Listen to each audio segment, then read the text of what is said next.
finangalo ia manganga nga ia tatai mai i le whaolatanga. Whatalo whatuai ma le nganga whaalo balolo sa i fōmanuia. Alo foi folau le deiva yaso lava papale fo i tele o tiute ma whaiva sa masani ai le atunu. Ia ai o le tulanga lava le nā. O le tātou whaapale pale ma o no sai o na ua lau sila fie le o toi pō i malae. Ia le tulanga lo iai le babao le COVID i le deiva i teimi o le tausanga i New Zealand ei ma isi atunu o le lalulangi. Ia me se lava fo i le tapu i ngasi o tātou atunu pele i Samoa whaaftai ele i o atulava iai ia le whaama inga o ngā kau o aku ia ai le o lava. Ia le nai tāu ai tele, watu e fo i le whaama lo tele le tātou atunu. E le whaingo fie, e alu fo i oso whai ka kangaka le mea. Oso e leo lo fe e maro whaari, a le mea moni a e sao oe, e le o oe wha le tonu. O le wha le tonu, o le wha le tonu o le wha mai. Ia, ma i lātou e o, ma wha avea i le wha mai.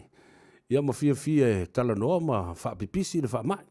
Ia, a le nā, au mai, ia le tūlanga o ta iala mai le malo, ia, me se fo i ona titai, i le mtanga luenga le soifua maloloina. Ia, ma ua ngālu lue whatasi e tuai fo i, ma le au whai ngā luenga tutofi le tua ia lātou e kalesia.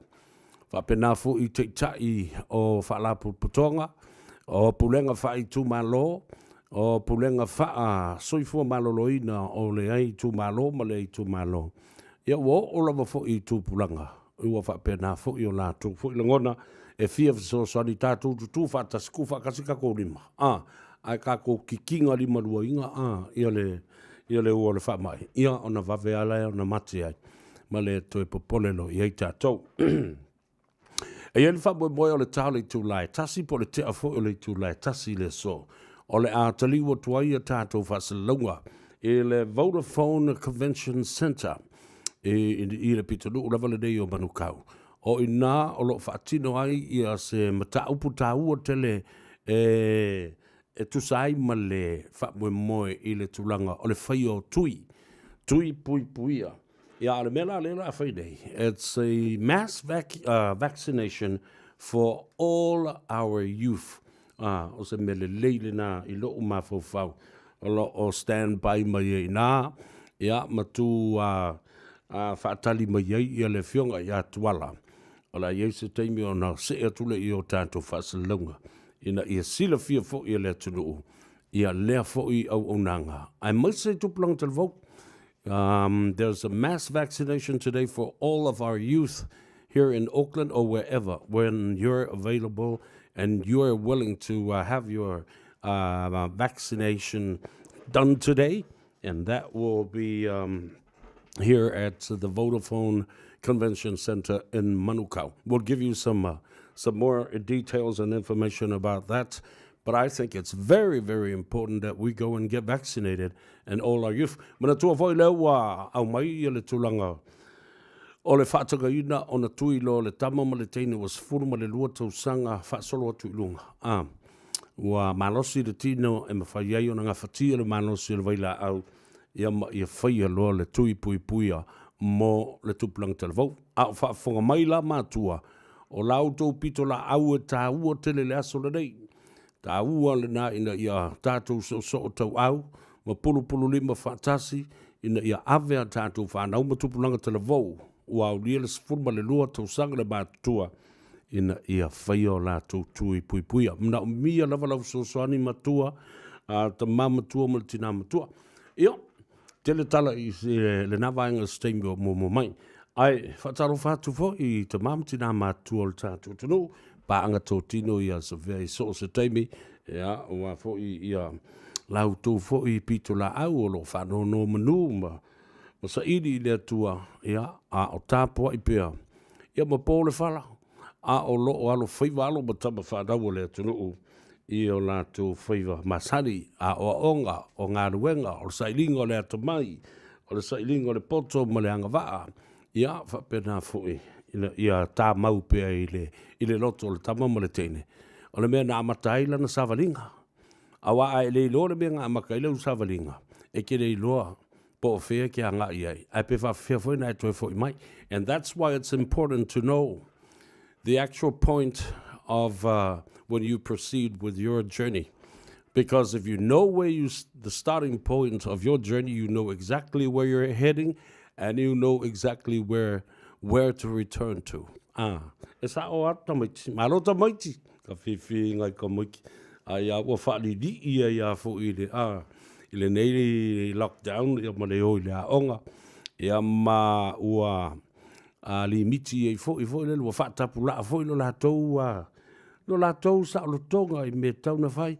Ia ma whaatapula atu ai marikai mea ai e ka mai kiki. Ai pe whawhianga ai, a le arke reo rau mea ai.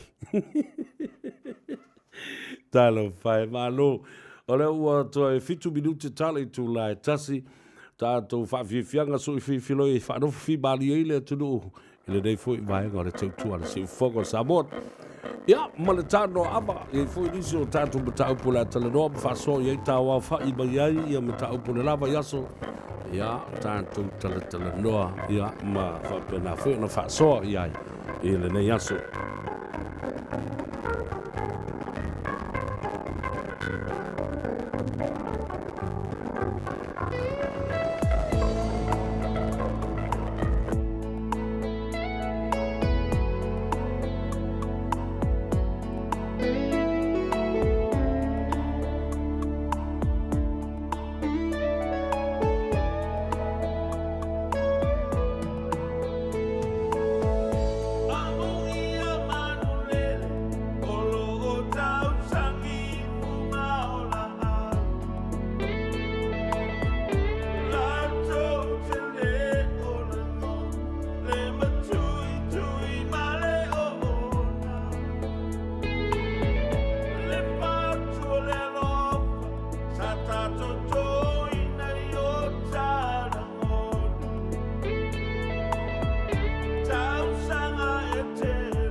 Malo pa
Whawhiawhianga sui whiwhinoi o le rei fo I a wauli na ua tali tu lai tasi. Felisa Mikaele o le alofa le boni. Ai, o le atatu wa siasi se iwa I po tatu tala o vai whanua I le nei fo I a wauli. Tatu mua I se tala lata mai. I le tatu wa koviti pe ona iei nei. In this update, we'll soon find out whether there's been a rise or fall in our number of community cases of COVID-19. The Ministry of Health is due to release the latest daily tally soon. 19 community cases were reported yesterday, the same as the day before. In sport, Duplessis is imploring himself to keep Wellington's spirits high after a disappointing NPC rugby season so far. He says as captain, he's trying to avoid a negative debrief each week. Probably our biggest thing as a team is we've got a young group of players, so it's about being positive and not walking in all doom and gloom, you know. So trying to have a positive effect on the young boys and kind of look towards with, again, a positive mindset. New Zealand's David Nika won't be taking any naivety into the world of professional boxing. An investigation has found bouts at the 2016 Olympics were fixed by referees and judges. Now embarking on a pro career, Nika says he can't do much about corruption but remains aware. American Will Zalatoris has a one-stroke lead after a scintillating second round at the PGA Tour's Sanderson Farms Championship. That's sport. I'm Bruce Russell.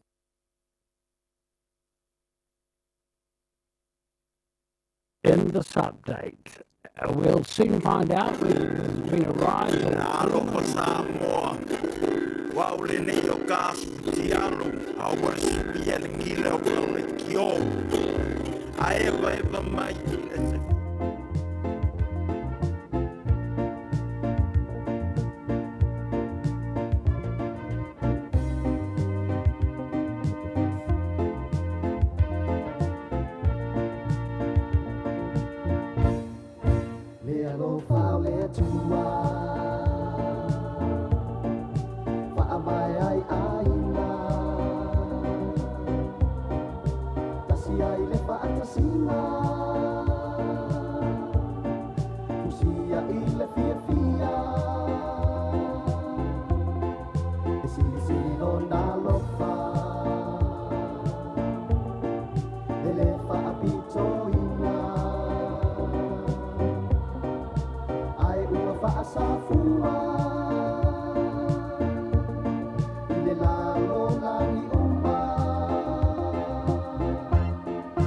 Ole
Ola fa fonga pele tau tua mo elsi fonga Samoa Radio Samoa lima I vatolu a mo I au kilani.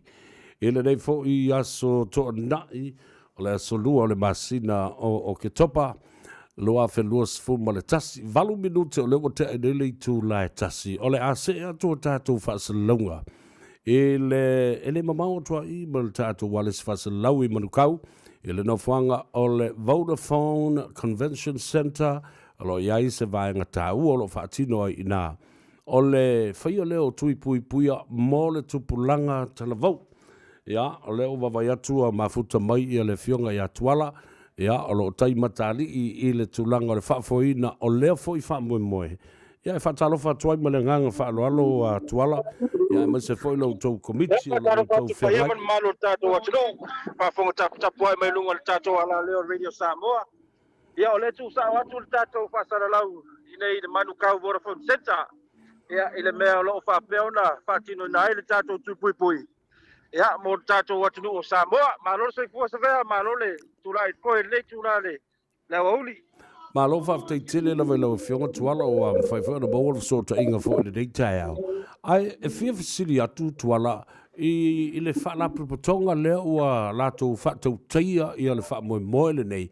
O ai uma o loo a awhia ua whai ai le wha le tonu lea o le atato wo ina I mwhai na tui le tupulanga televo. Whaaftei Savea, o le whaamoe moe le ua whaatino nei manukau. Ia o le ua whaipapitoa lava le tātou tuinga te lea nei manukau. Ia ele ngata whapitoa mo le tātou atunu o Samoa. Ia mo tupulanga talavou, ia pena sila fia foi. Ia o lewa amata tu se furulua. A nga I runga. Ia le baitau sanga o lewa mawhai o na whaatino la tau tui. Ia pela na sila mai le tua o au Savea ma le mai o le atunu. Ia o le toa tele leo tangata. Ia o so o lo whapeo na a nga I me whaatino la tau tui. Ia o le aso nafi Savea fia whai lo atu. Lima se lau se futonu. Lima se lau se futonu tātou tangata sa whapeo na whaatino la tau tui mua. Ia o nisi sa whaatino la tau tui longa lua. Ia inei manu kau. Ia vai alava ma le fia ia le sangsangi mai o tātou atunu. Ia o mai tau ave whaatasi le tātou matawhai oi. Ia o le whaatino ino o le la tau tui pui. Tuala o ai nisi o whaalapu patonga o lo o tau ngā rurue whaatasi e whaatau teia le whaamoe moe lea. Whaatai Savea. Ia o le nei whaamoe moe. Ele mawhai ona mātou whaatino ina ngā o le South Seas. Ia o lewa iai uma isi mātou Pacific Health Providers. Pe ona iai le Beta Drive Doctors. Ia manisi whaalapu patonga o mawhai ona mātou ngā rurue whaatasi. Ia whapea foi le NHRCC, ia le whaalapu tonga te le lava tātou atunu o leo ke nai singa events whapea. Ia o leo mātou ngā lulu e whaatasi e whaatino le whaamoe moe nei. Ia e leala ia I uma lava ia sunga I fō mai tau soi fua mai isi foi whaalapu tonga. ia o leo mawhai ona mātou ngā lue wawaalua ia awa le whaatinonga le whaamoemoe nei manukau. O le tupulanga tala vau e matatu sfurma le lua se ia ngai e o lea lava tausanga e o iai. Na paua le o le tau target le asol neina o tupulanga tala vau pe a fie fo i banisi e a fea ia tangata matua. Paftai mo le whaapsili. Mo i lava o ave le whaamua i tupulanga tala vau. Ai o lo o whaapea fo i nau ngā ia tuai fo i maa abatu le whaamalo si au. I isi fo i vai tausanga. Pe ona iei le whaasfuru anga i lunga. Awa e mo i lava. Ia e ei fo i na isi o tātou tangata e meser vaenga mātutua lea. E le i whaatinoa la tau tui pui pui. Ia po le loa po le pisi ngā luenga. Ia po le whaatotoa na i lava. Pe o lai malolosi. Mea e leise me e popole ai. E le uwheo ai. Ia ai o le upu ala tunu e le leile malpui ngai lo le tautong fitia. Pe o le fe auta ua na o le tau mawhai atu iai. Ia e le lei lava le malpui wa e le loa lava le me e a ngai iai. Ia e le o longa fo inga se lau pasenge le tatou no nofo ai. Ia o le ia luese fa ma pe o le tūlanga ngā e le o whape o whapito au ngafa le se au o lo tau ave. Ia e mo i lava o le unga i tupulanga talavou. Ia a le tātou te vai whaakasi le kako maa. Ia o mai uma ia le tātou atunu e wha. Whaatino la tātou tui. Ia e pēna i sila fia Savea i whaamaumaunga fo i watu ina e le ofisa o le soifo marolo inga. Tau su man tupu afe o tātou tangata i le i whaia o la tātou tui. Tau se furu man tupu i afe o tātou tangata i le i whaia tui. Ia pe o le tau mawhainga ngā lua tau mawhai ngā lue mai isi pā anga o le ofisa. Ina ia o mai whaatasi. Ia e tau pati le tātou ngā luenga. Ia a wale le tau mwhainga inga ia patino le whaamoemoe nei. Malo whaftai ia tuala. O le ale taimi le whaamoemoe e whaangata ai ia le matapuni ai fo i alo ia le whaamoemoe. Peto i eisi si taimi e toi whai ai se aso i luma? Ia. O le aso ana nafi Savea na amatai le whaamoemoe. Le aso pareile. Ia na mata mai lava i le sauni ngā lotu le fitu le tae au. A whapa ia ina i le fionga le lisea i a Reverend Tamawhai Committee. Ia sa wai foi le fionga le Ministra o Tātou Pasifika. Ia whapea foi le whatamā le tātou atunu le fionga le Kongsula. Ia whaolo toi. Ia e tapuni le tātou whamoemoe le afa le lima. Ia mata tu lava i ngā luenga le afa le valu. Se i o le afa le lima le afiafi. So e te le lava le taimi i Savea ma le whaafonga le tātou atunu. Te le taimi. O nei fai manukau. Ia, e fai singa ke le o le nofuanga nei. E le aise me te pole ai. O ile le whapea ia fiu e kuma. O lea lava e pāwe lava le ngai o inga loo. Ia mari whaatinonga. Ina ia aua nei umi o na whaatali tātou atunu. E o mai e whai lato tui. Malo whaatai tāua tele le whaafonga mai fo e le atunu. E le tau apa atu i lau tō fisosori mai mātua. Ioi, mātua o te itai o e kalesia whapena fo ia te itai o le community ina i alofangia. Au mai o tātou whanau matupulanga televau o le uto whaafonga mai o sao no tuala e tāle i tū lai lima i le fiafia nā nei o na whaamuta lea ia ma iloa i fo i lea. Ia ni whainu mera o le atau nuu iai. Whamata toi Moses teimi le sotu ala tāte toi tala noai ma mai se tau au whainga atoa o whainu mera. Pena au sia le mea sau tō whingalo iai. Pe whiololo ia pe tau o na toi whaia seisi tu inga whapea i lumanai. Pāptai Savea, o le aso na fua. O le aso na fua e wha mai a ina ai ia le wha moe nei manukau. Mai ei le tatanunga. Ia, o le le fuafuanga ia o atu i le aso na fua. Ua ia se o te le se sitanga. O te le se sitanga o le lango mai o le tātou atu. Ia, ele ngatanga o tangata Samoa Savea. O lea fo ia kui ai fo i ma isi fo i tangata o tātou o le Vasa Pasifika. Ia meise ia tātou tangata nei New Zealand. O nei vaenga tā ua Savea fia whailoa atu le tātou, ia manu le atu nuu. O tātou whesoasoani ia o leo i totonu nei le tātou whamoemoe. Pena sila pia. O leo e alu whaatasi lava le tātou tui. Ia ma le whaatinonga o le tātou rally o village. O le tātou campaign ngā leo whai. o le rally o village pe ao mai lo no Mari. Whaatino le tātou por kalami. Ia, o lea la a whapea ngā I mai ta vale ia po a inga whaatino la tō tui. Ia, o lea wa umalawa vai aso ngeo mātou tā no male malu ma tetia. O lea wa ia tātou fiso soani. Mari. Pe ona tō, pe ona sila mai tu o au. Ia, o le whare ia lea. Ia, o lea wa ia tātou food parcels. Tātou food parcels I tuai I. Ia, wa ia ma stationaries. Tasi ai foi ma petrol vouchers. O ia tato petrol vouchers I to tonu nei. Ia o I lo ia lisi mato au nanga. Ia o le fa pena fiso soani ai. I lo tato watunu. Ia o lewa ia alo mafanau. Ia o stationary packs ia. O stationary packs ia fiso soani I alo mafanau. Pa tasi ai foi ma tato food parcels sa. Ia o nai fiso soani nga lo fa pena tau mafai.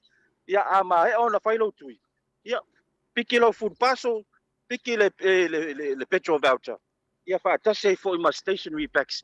E ma fai ona fiso soani ai. Ia o ia ilva vao le ai foi ia onga le taimi. Na dia não. Le fa bai le tu ma fa so foi le fionga ai. Sa oli ia tuala le tulanga o la tu tuile tu sale mass vaccination for our youth in le Vodafone Convention Center le foi la o fa manino mai ele a ta wa fa wa watu lava la ta vale wa ya fe tonu ele fe lo tui na e mo yo lo fa bitoa fa pito nga fa mole tu plang televo a le la foi lo te tala le ava no mo tangata matutua o mo wa lo to ava no sisila ya na foi lo tui mo malau petrol voucher ia fa pena fo malau ia mo sia pusa me ai ave faila fa so I lo to ainga la la se si me ora ko ngofo nei o lewa mai le avano amu ia oe ia te tui ai utu lau ta vale ia ma toi mo lau pusa me ai ia ai pui ma oe ma lo ainga le fa mai ma nei tele na manatu o le tuala si vanga le te upa u ia tau ta tele I tau mavai Le fa tai Savea mo mato wa vanoa. Le ai o le lava le tatonunga ia o le taulongolongo lava e 2.4 tua. yeah Ia e pe o le fa moe lava na o lo tau mawhai e le official South Seas ma le manisio fala tonga e meso le tatou malo. Ina ia tau mawhai ave tua le au nanga. I no foanga e mawhai e ona whawhaingo whee o tatou tangata ona ngai e whaatino la tau tui. Ia e mese le whainga tau le vavao o lo whapion tatou iai. Ia e se tāua, le ngata e pui o whanau. Ia e pui e fo i na ia tātou mātua. Ia e pei o leo mātou tam whai atu nā e le nei wha moe. Ia e whaftai e le lo whamaleanga le e o le atua. Ia o lo whapea lava o na wha malu mai o lo ngā pa ia. Ia o lea lava e saonga le mū ia ma tumu lava ma ngai mai pele atu nu. Ia e whaatino la tau wha moe toi lua aso. O le tātou wha moe o le aso atai au. Ia ma le aso ngafua. Ia e te talo atu lava ma le anganga whaaloalo. E lo tātou atu. Ia, ave lo wha mua. Ave lo wha mua e lo soifua malolo ina. Ia e siri lava le malu puipuia. Ia ngai lo tautongi fitia. Whaftai mo lo mātou avanoa. Ia, o le atu po i le anganga whaftai. Ia malu le atu nu. Ia sa ngai mai whaatino le latou tui. Ia whaftai le lango.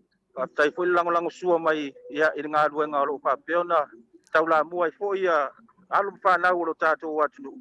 Ia awala war whatau ai no le tātou pui. Ia awale nofo maru pui o le tātou atunu. Tātou wheloa I nei manukau I le Vodafone Center I le tātou atunu. O lo tau mawhau. Ia pe mawhau e sau I le afiafi. Ia polo mawhau e sau tai au. Ia o mai tātou te mafuta I nei. Ia mawalo tui. Ia mawalo food paso mawalo pingsingi. Ia o mai alu foila I le fale. Ia malo selau pasenge o lo e sua. Ia o lewa e mal pui e ke le fa pe ola fe o covid. Ia malo so atu na malo falo alo fa tai Savea malo mato no man wi alo tu lai me foi. Alo fa tai tele lo fio sa li tola tato felo I pe fa tai tele mo ngal bang le lo fa tino yo tato tangata mesel tu plang televo ina ia tato tina ia le fa mai ma ave ese ina ia mate ai pe ma le to e ko sa. Whaftai tuala, lau whionga. Ia, whaatai lava. Whaafonga Samoa le tūlanga lo iai le tau mawhainga le nā. Ia, o le ha ele mea ka ke whaia. Nā o le tui atu mahaunga ni atu lea ua maua awanoa. Maua e malau pusa mea ai o le tōna i le asua tai au ma le ainga. Maua malau petro voucher te whaal whelwhelwa i le aso saa a tō tai au ma le pensini o le ngaluenga o lewa yaso. Ia wawaila i le mana i tele. O ia ngā yo inga lo whatino. A lisi mea sini na taua. Ia o lo tai matali i ai ia. Alo matama whanau o le tātou tunu. I le lātou nau ta inga. Ina ia le lei. Ia ma soso ne fo i whailo lātou sao. I le tau ana wino. Oe, ere tu tau ana wina lau tō whām lau whautanga. O le tō whā le lei. O le whautanga le lei. O le whautanga poto. Ma le whautanga te tau. Afio mai, fe so sori le tātou ngā ruenga. O tātou lava, tātou te manu malo ai i le whamai i le COVID-19. Pea tātou usu stai, ma muri tai i mea lo whātoru mai. E o tātou te tai. Ia le nā, o leo ua luas minutu o tele tu la tasi mana i tātou whaasisilanga, mana i tātou whaafifianga lea. Fo i mai, sa ili se avanotale no atu le sunga i a car, i le Rick the Man, le car for you, i po le sunga fo i. Yeah, Ricky. 24 hours a day, 7 days a week. Radio Samoa streaming live on www.radiosamoa.co.nz.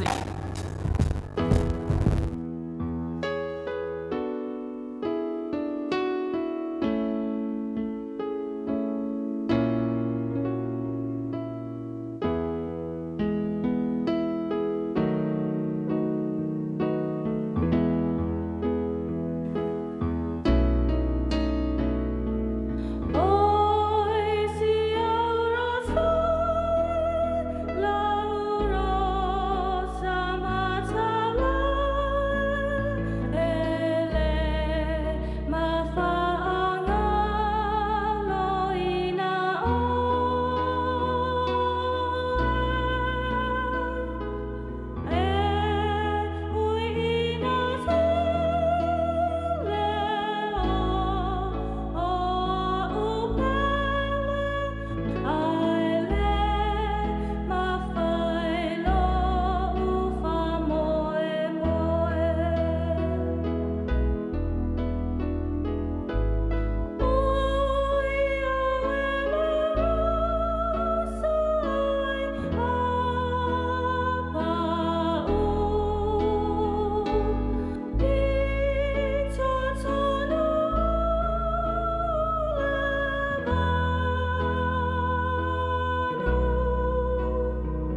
le pese mātungo fie ale te maitai o Antalina.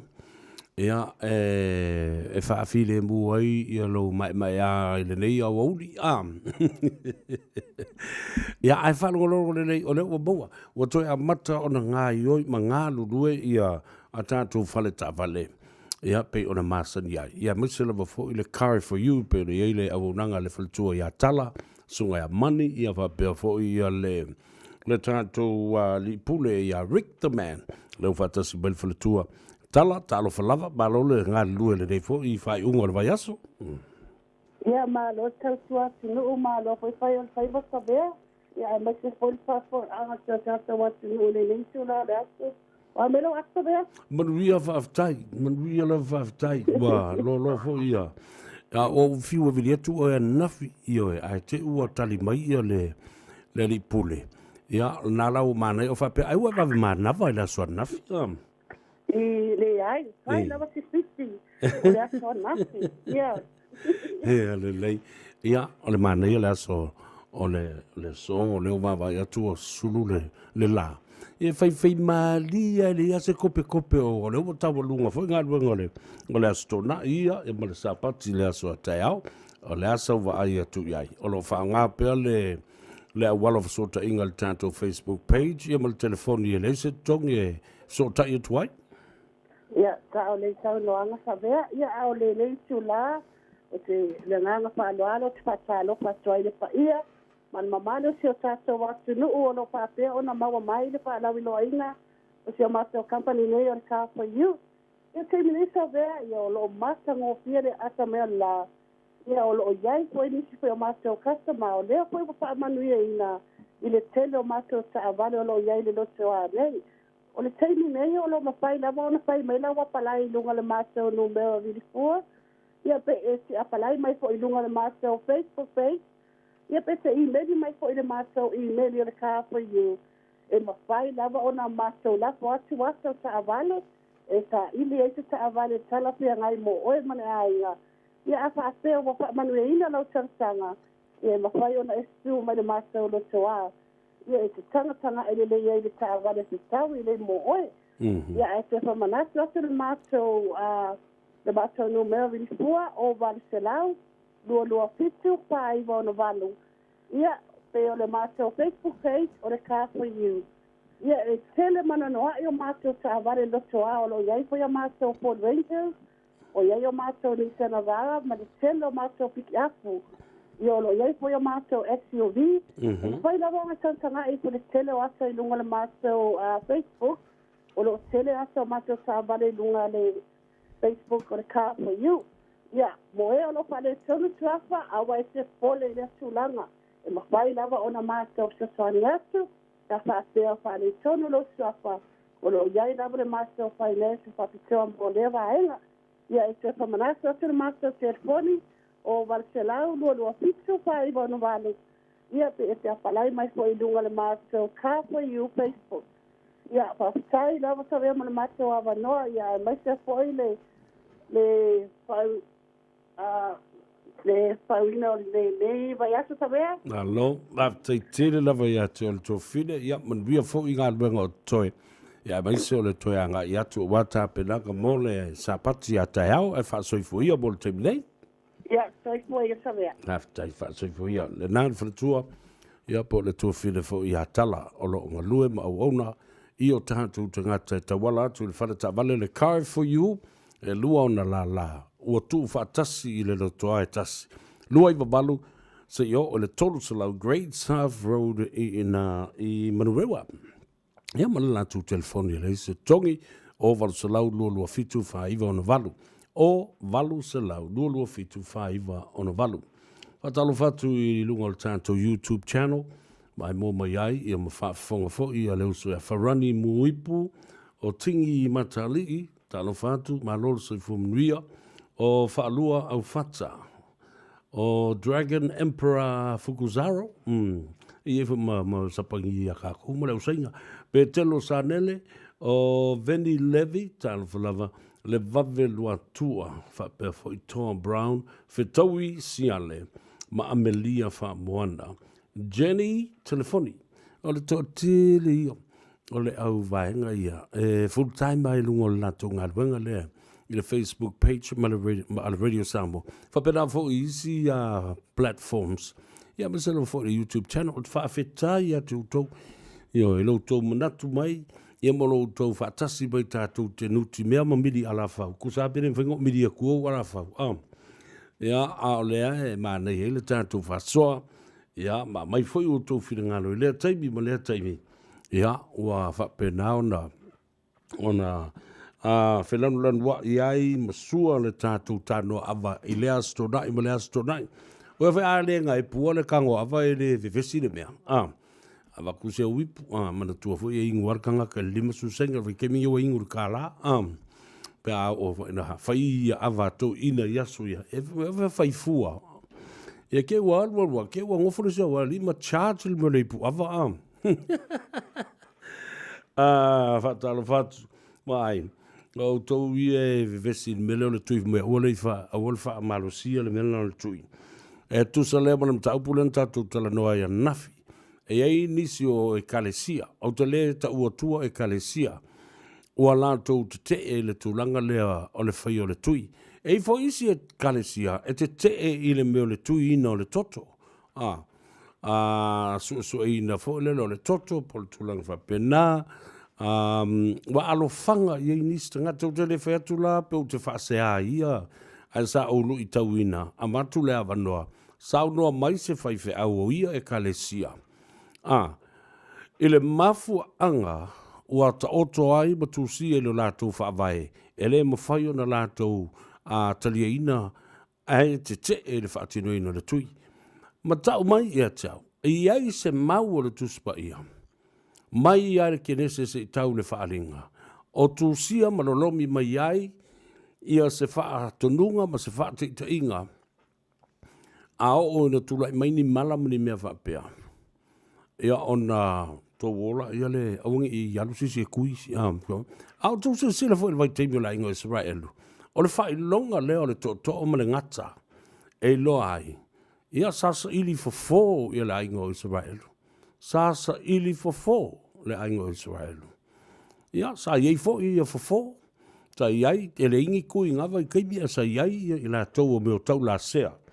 Ia sa la tō whatino ina le ngalu. Sa iei leo perfecta. Sa whaia wa venga ma lātou wha malo lo i le tō tele o e sa mamai. O la mea ngā lai, o ngā kauwhi kuri solo le pela ma piri e ma kauwhia pi i le ofo Yesu. I le la e Yesu.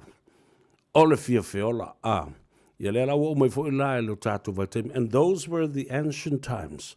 In modernity, and this is the modern times, we are still looking and seeking, for health remedies. Ni a wala im fo yeu on fo ia le fa fita uri fo ia le ngas mele ma. Si ta o mai la se foi fe au ia tau. O kalesia ia o la tu te e le fingo le tui. Po o fea se mau. E tau te faali mai loa. Po fea fo i se ta upu fa vai o lo lima te i nai le kalesia. Wa le mana o ia tui. Ma te e le whainga ala malolo whai nei ma lea tu la whono. Ia na au manino lea ma au malama. Pe a whai e whaasino ala la ia le nama ta upu. Ia. Ia na tātou whaasoa le ia nafi. Tō tele whe esesea i o lātou whinangalo. Ia e pe e whalala uma ia le tō whāma le whautanga lea tunu. Tātou woe whai le tui. Tātou siusi ta i tu la whono. Ala malo.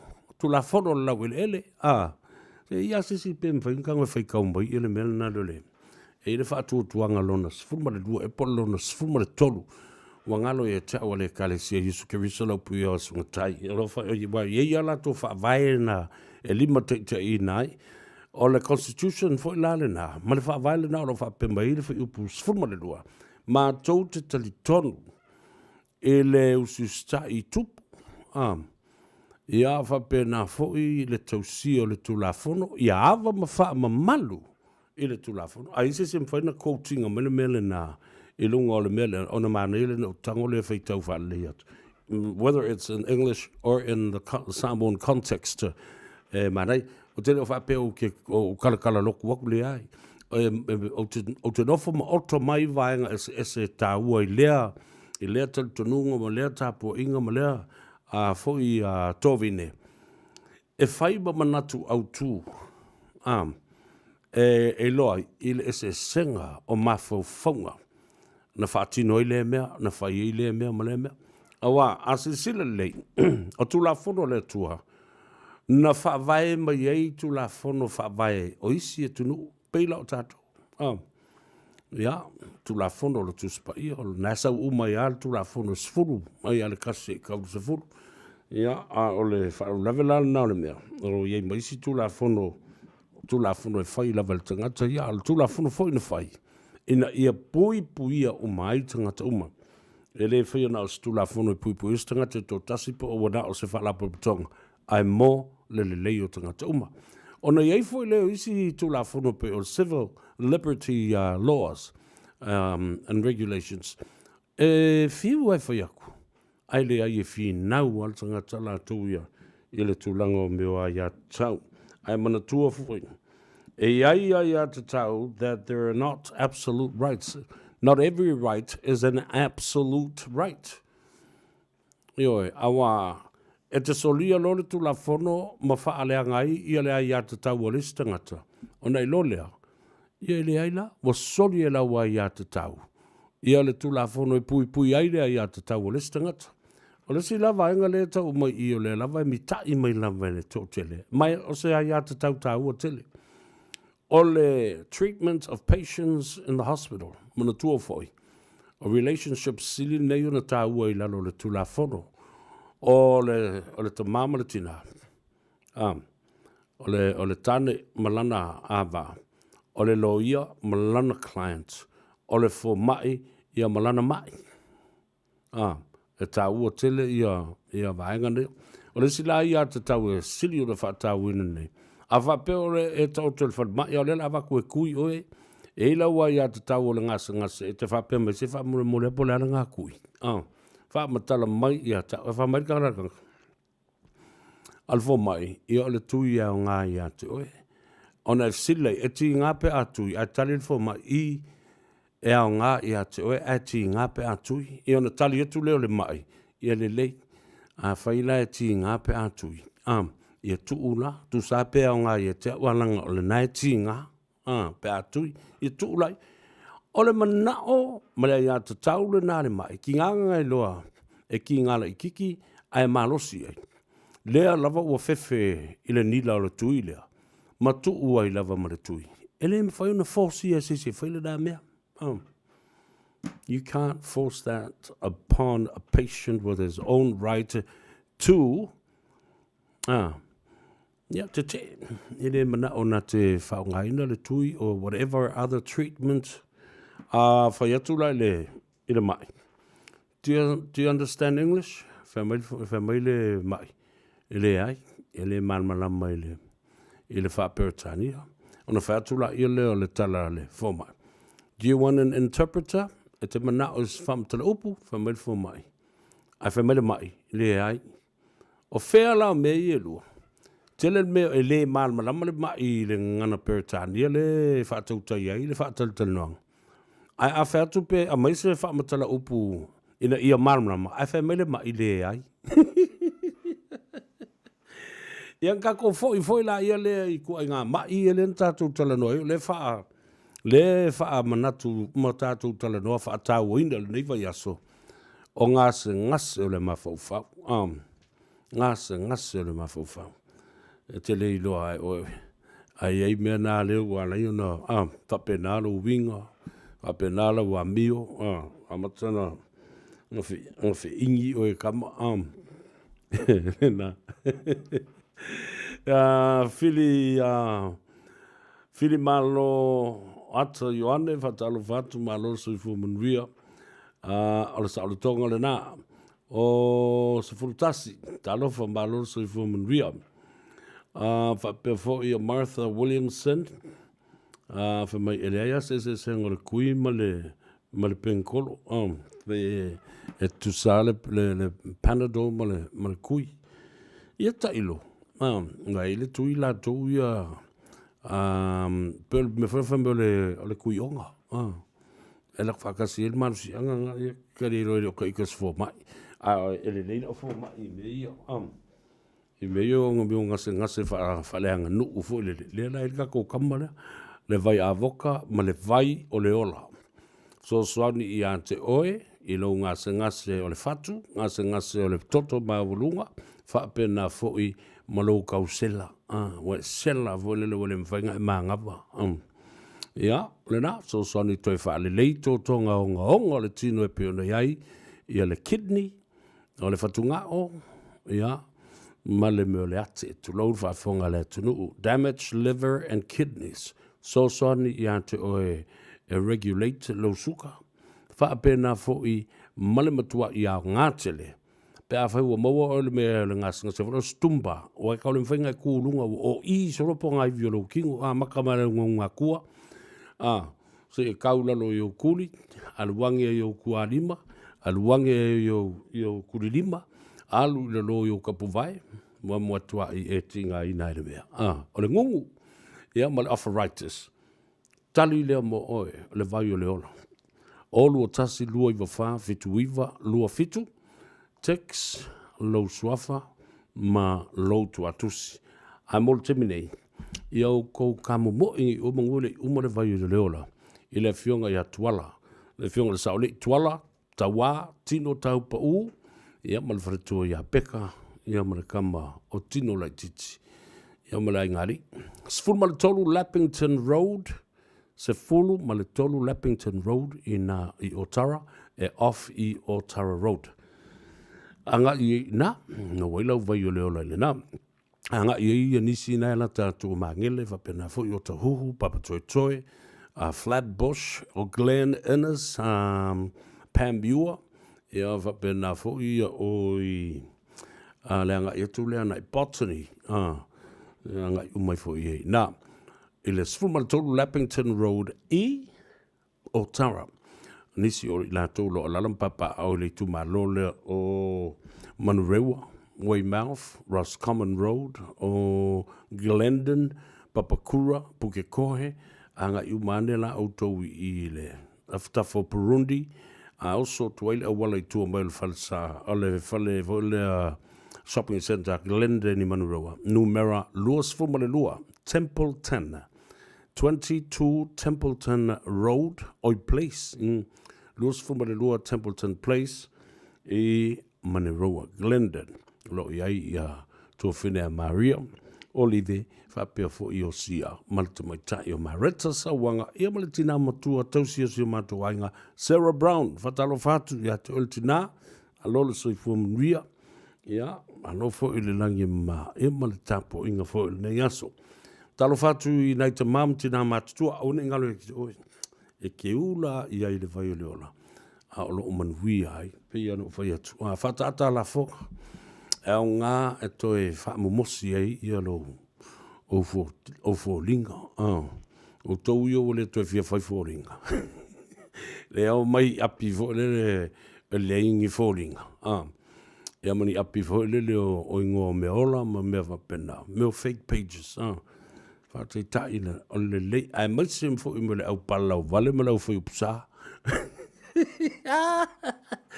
E ke igua no kamare sawa upum kwa felesia.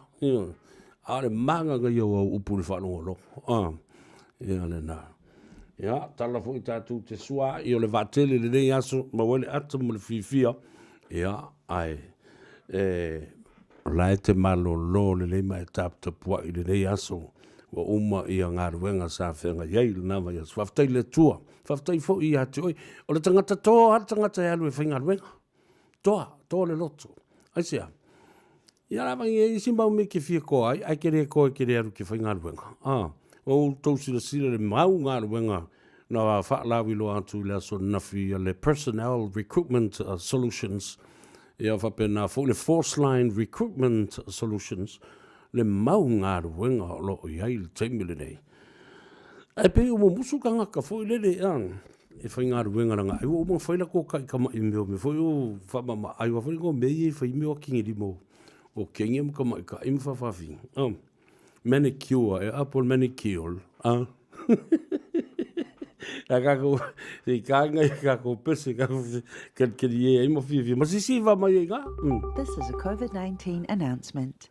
The Delta variant is highly infectious and can easily be mistaken for the common cold.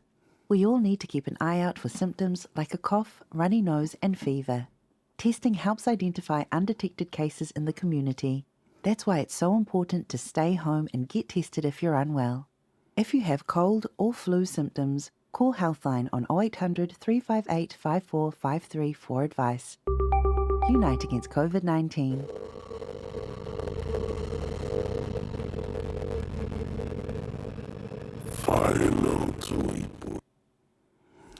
Ja, le tautua mo al si fongo Samoa, le radio Samoa, sulima I vitolu a mo, I kilani whaaf taila wale tangata lea, o le sunga I a funga, polonga a salima, le wha mai, le wa mai ia le, se wha mulanga le wotu e alo tu, lunga ia le vaengalo le mwhaiuna o, whai taua le mele, ai masalo ai se lunga toe a nga I mai, se teimi o na mwhaile anu wa vavele scroll, awo le mawai I le tau o tele o le vaingana mai I le sunga ia o ia lela. The Article of Faith, number 12. We believe in being the subject to the king, the presidents, the rulers, and magistrates in obeying and honoring and sustaining the law. Mātou tali tonu e le usiusta I tupu o perestene o le au whaitula fono ma whaamasino I le usiusta I lea ma whaamamaluina le tula fono. Wai le mana I o le nāmeo. Le tula fono o le tula fono e ola I tātou. Ia o te leo mālamala. Ia tula fono fo I le ola isi e kalesia ma la tula fo I whainga whaavai. Ia ai o te whesiringia la le vaingana. Ana whaamamalama le lei mai ma o manino ai. Ia o tātou tau whai mālamalama o malavala. Ia, e le nātulanga. Le COVID-19 fulmaliva na ia I le aso le rafi le fōs fulmaliva I le so mai o te manatu. Ia, e le fōpehe o kaia o koe lele ilunga. A ta a whaila ai lele ilunga tai au. Ai lele fōi lele po se lusful kasi. Lusful tasi ai ala le nā fōi pepa uma I la lusfulu riba. Ia, on tali lole o le tātou whaamnianga I le aso wha. I le aso wha o le masina o ki topa. Ia, le lope kako mei e lo e lunga I le level 2. Ie pe tātou te olo wha I wha afa fo le meo o le mea akoa ma le afa mea. Po le mea akoa ma singa koe ngā mea. Ia, lope kako mei lo la I le 2.25 po le 2.5. Se mea wha pena. Ia le lei, le tātou o e whawai foe I le musika lea foe mai. Ia, sa ili se avanoa tātou talanoa tuai. E le sunga ia tungsia Pio Wilson ia o le lipule le nao le tātou whaleta vale le o Mega Cars I Cavendish Drive. Tasilima I whatolu amo Radio Samoa.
precious blood is our salvation for believers from all nations. I look into your eyes, I see your tears and I cry. It's a reflection of your love, amazing love from the Father above. Your precious blood flows through my veins. Oh God, I feel what we have done is a shame. We crucified your only precious Son, not knowing what, Lord, we have done. But with your great love you have revealed, through Jesus Christ your Son can only fulfill. His precious blood is our salvation for believers from all nations. I look into your eyes, I see your tears and I cry. It's a reflection. This is a COVID-19 announcement. It is now mandatory for anyone aged 12 and over to wear a face covering in shops and indoor public facilities. You must also wear one when in rideshare vehicles and taxis or using public transport, including at train or bus stations and stops. Staff at businesses where close contact is required. Whaelo tui pui pui. Awoi, o whaapoleina o i le whainga o su tui pui pui i le temine. Awala i te toi popole. E te maua le whasosoani i le whaamoemoe ua whaingoina o le Rally Village event, mai au ainga community ma wo. E mawhai ora tō o mai uma malesi tala whaatasi, o loro winga o le a whai whaatasi tō tui pui pui. Tātou ngā lulu e whaatasi e whaia tātou tui pui pui i se no whanga wa ta pena whaapitoa mō i tātou. O le aso mua o i le aso wha o ke topa e whaatau no o i le dei wha moe i le Vodafone Event Centre, Great South Road i Manukau. E o antu le se laua whetala le tau whailonga ua sao nia mō i lātou umai awai, ai ngā whaapitoa. Mōri si whaamtalanga tanga i ane le upenga ta whailangi a le southseas.org.nz, po le Facebook a le South Seas Healthcare. Rally Your Village Event, lua whenua tasi, a wane emisia.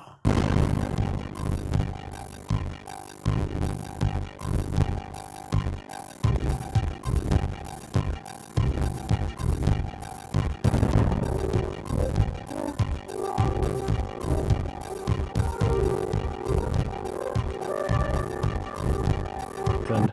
14 are household contacts, 8 are known contacts and 5 are under investigation.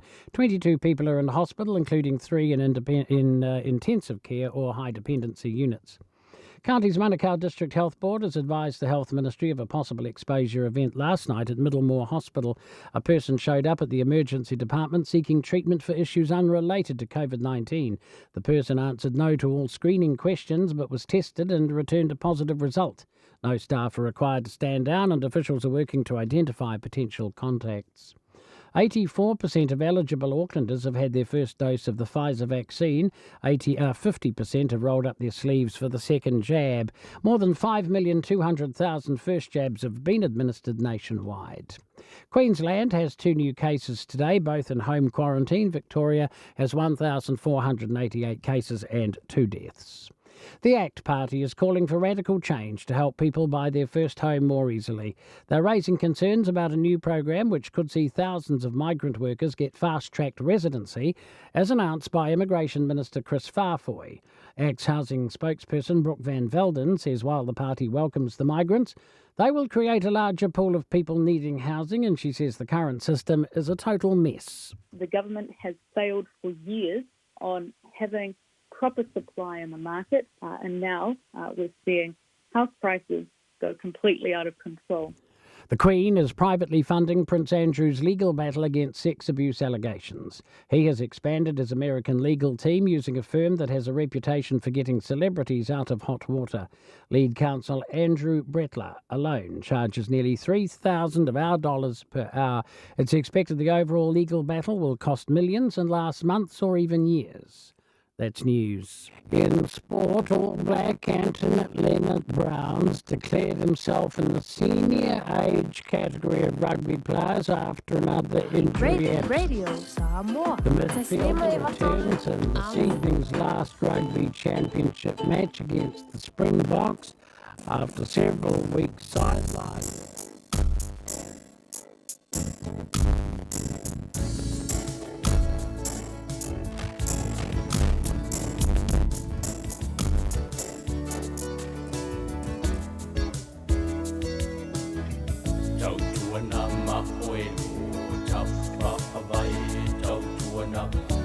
Tuana ma'oelo tafa avae tau tuana ma'oelo tafa avae tau tuana ma'oelo tafa avae tau tuana ma'oela usama tau tuana ma'oelo tafa avae tau tuana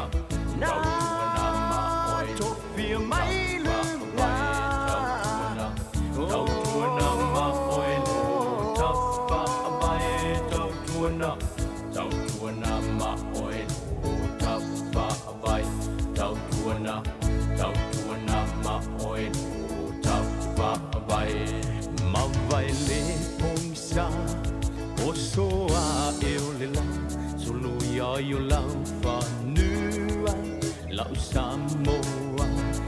Toi fol sau I funga o lau, se ua mata la mai, ua la se I le vai. Olo la lele, se ua tele naua, lau I lo ai pe oi, motua le nei vasa. So se ui ane ai, ua sili oi le vai. Na yo tangata e la pia pia lava. Ma vai le bonsa, o soa e o la. Solo ia yo la whanua, la Samoa. Toi fol sau, I funga o la au. Se ua mata la mai, ua la ti le vai. Olo la lele, se ua te le naua. Lau I lo ai pe oi, motua le nei vasa. So se ui ane ai, se ua sili oi le vai. Na yo tangata e o la pia pia la. Ia ta mawilo tapa avae. Ne isau se aso ngalo aya oe. Ma ia te umaupe ilo lotoe. Na ole tua lota ufa amoe moe.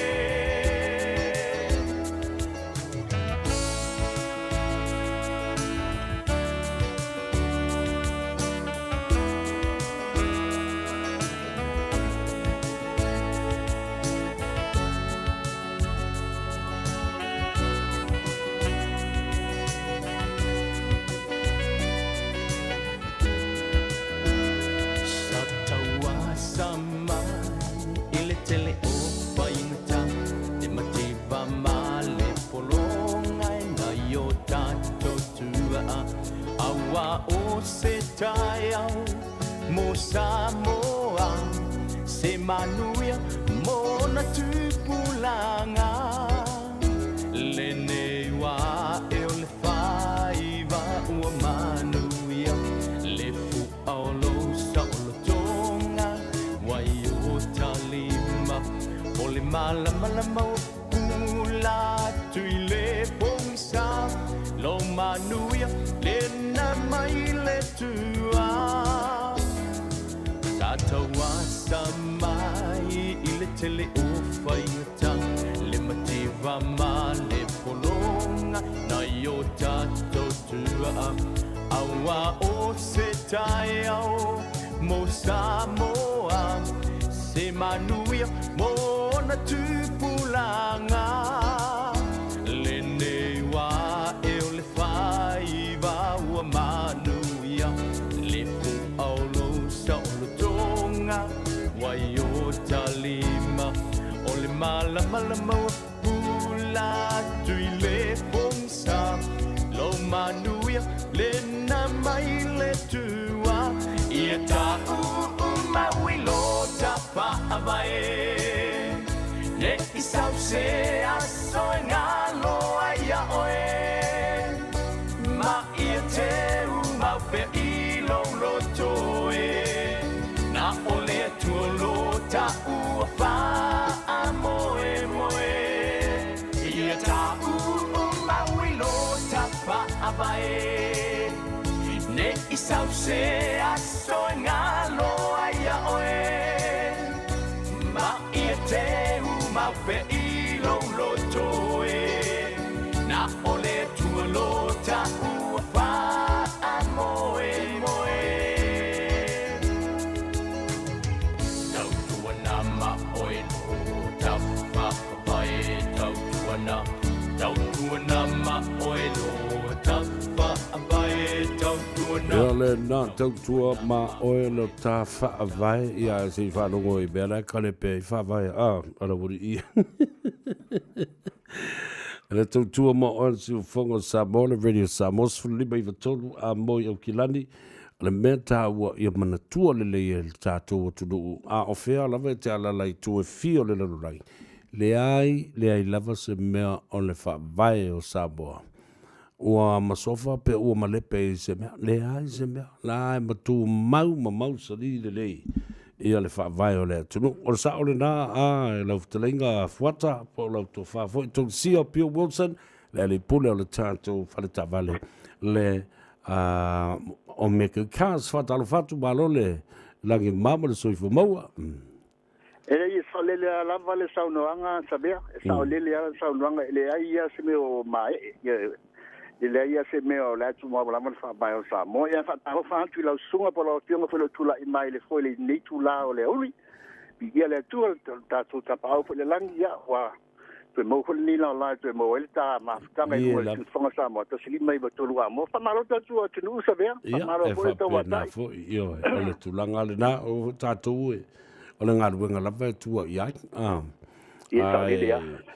o le tua na te whasoa le soifua ma le ola. Ia ma le teimi whaatino ai. Ia o le la o lono wengi. E leo tue mau a ka ape fo ia. O masalo a pe toi tasi a se tū la. Ufa ma vai fo ia.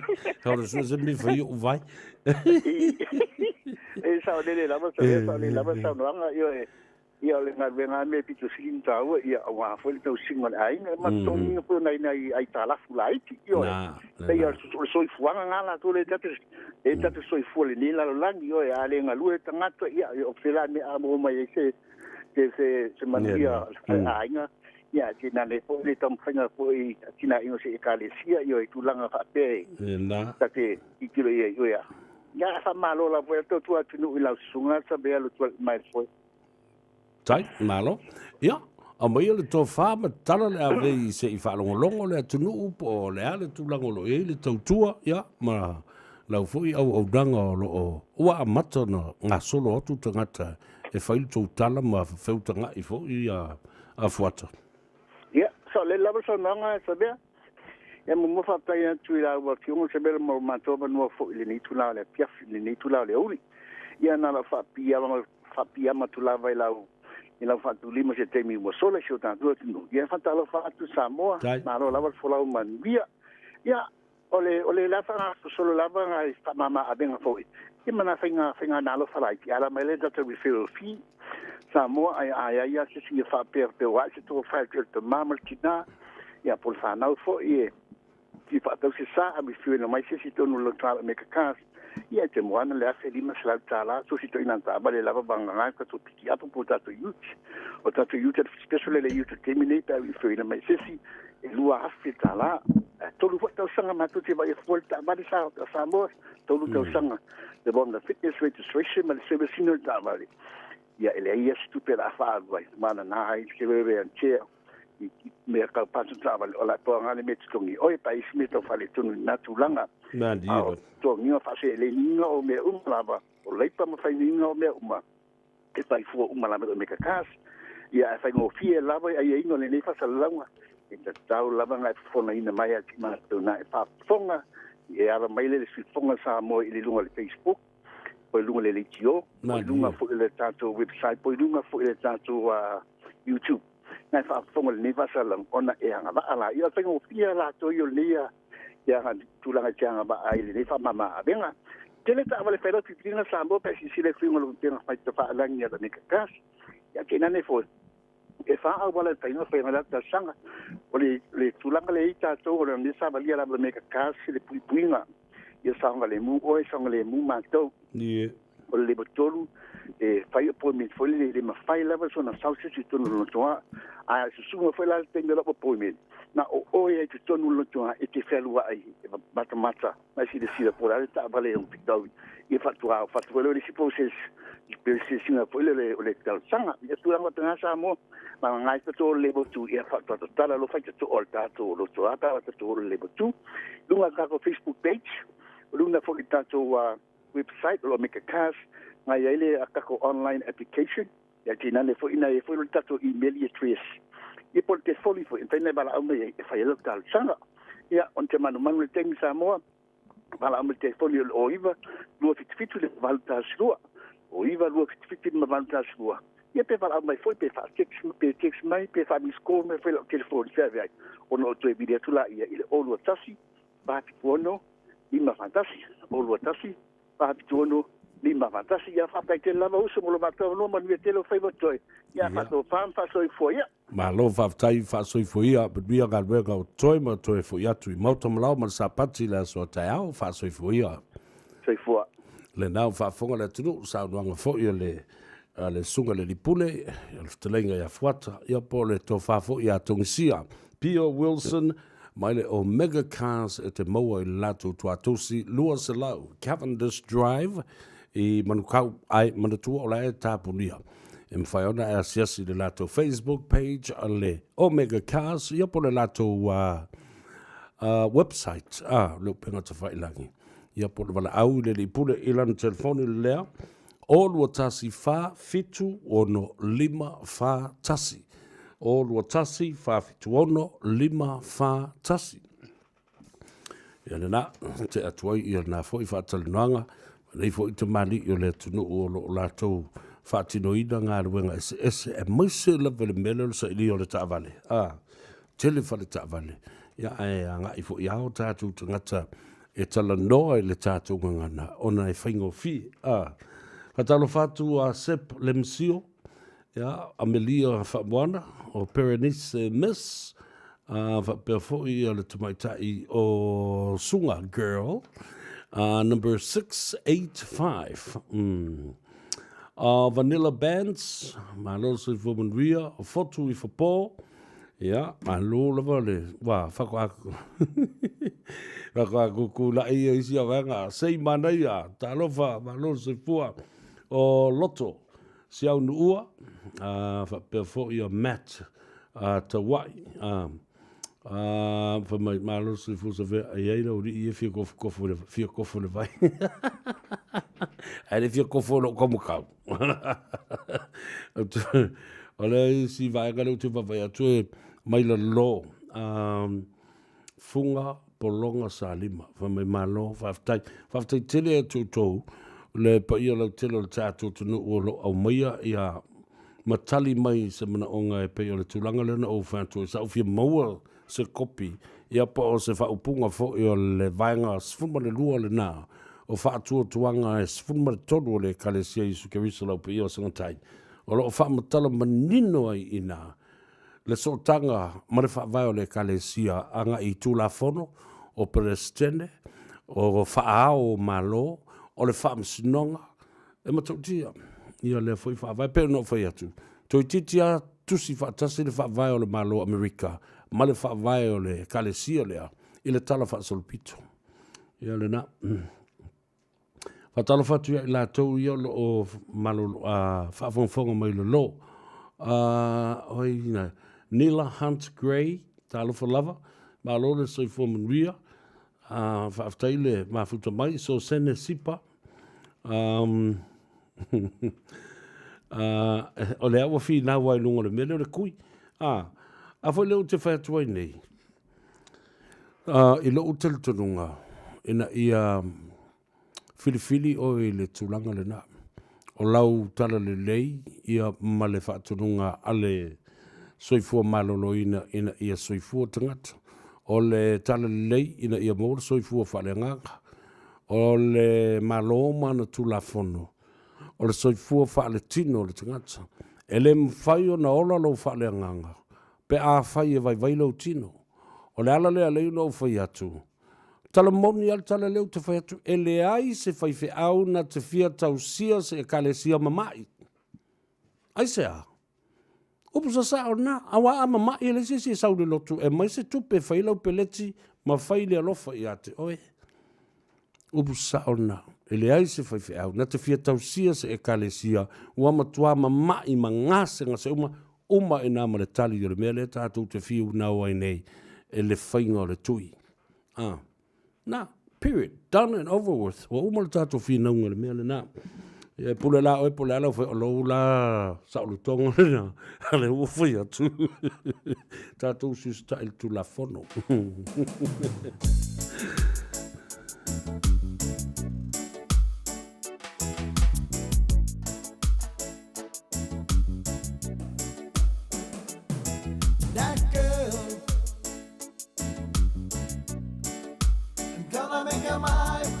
All night. That girl,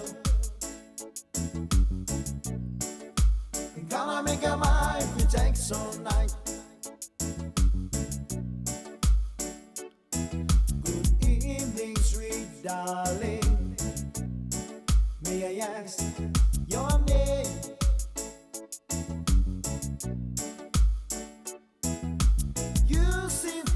Lonely, but don't worry, I feel that same.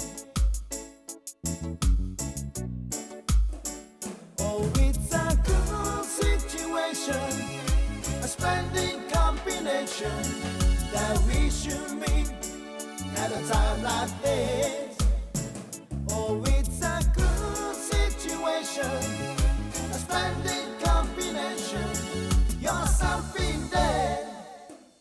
I just can't let that girl.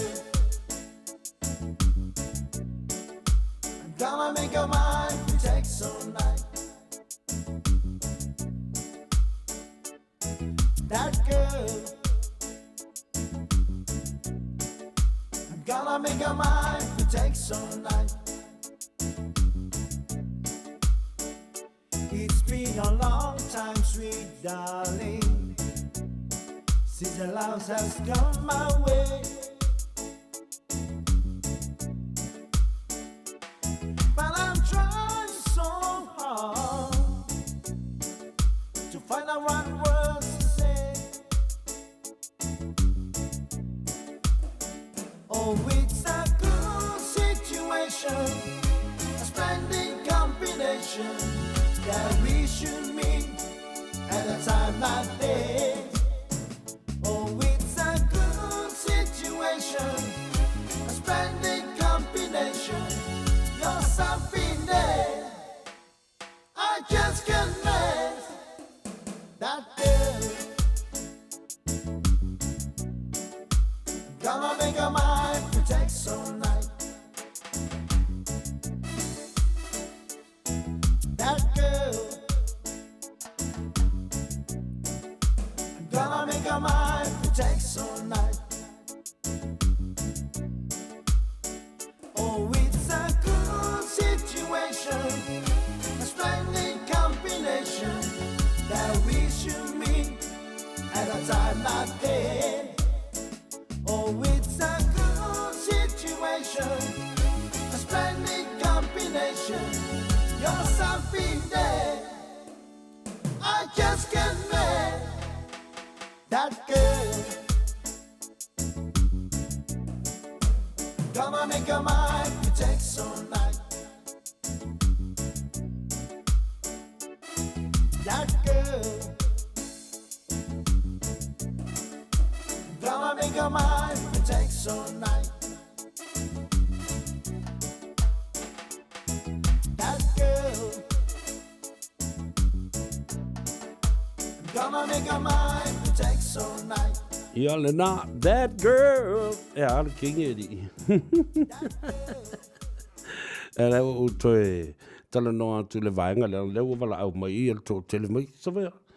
E sao le le ia o ni mata upule na le ise whaife au e whaale tonu no ma whau na te fia tausia se au lotu e mamai uma.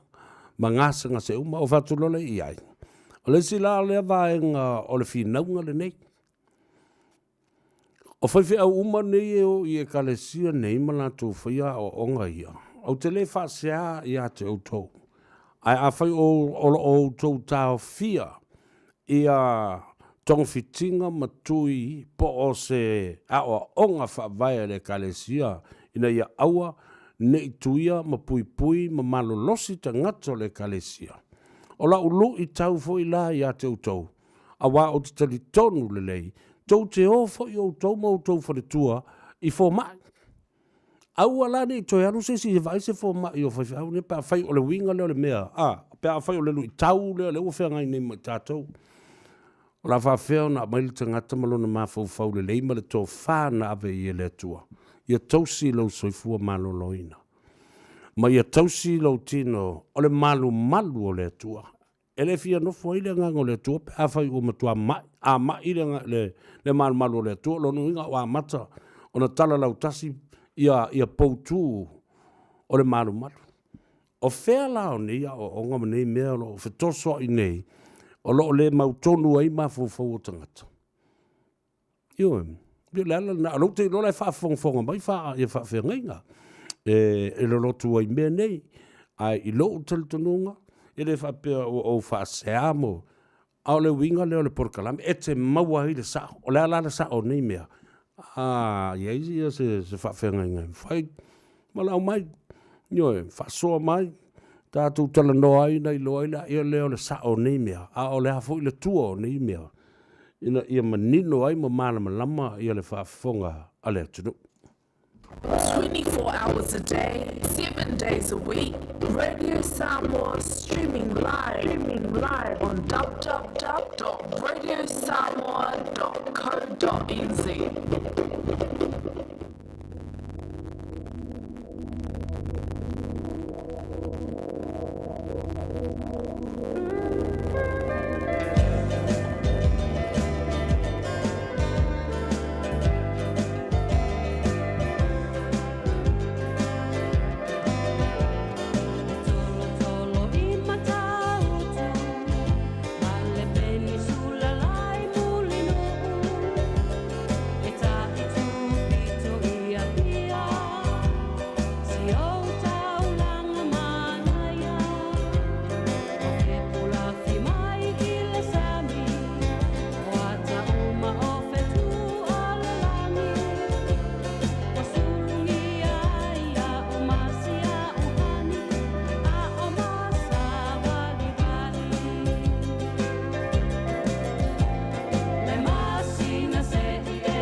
Eri lo malwe.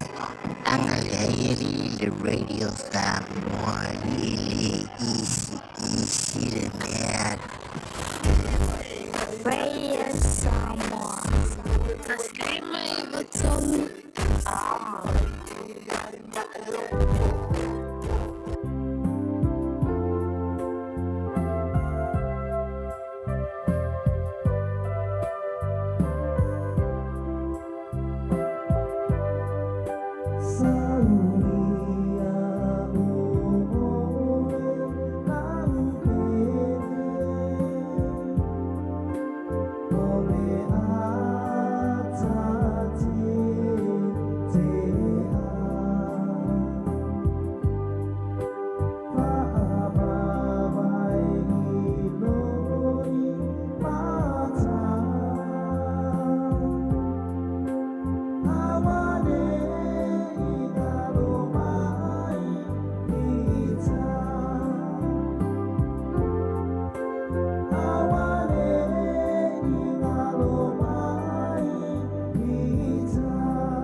Radio Samoa.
restrictions may mean you need some extra support.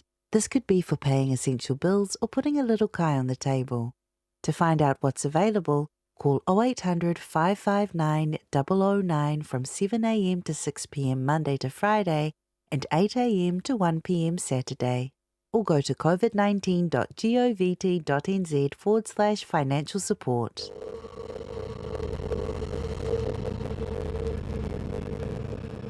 Whaelo tui pui pui.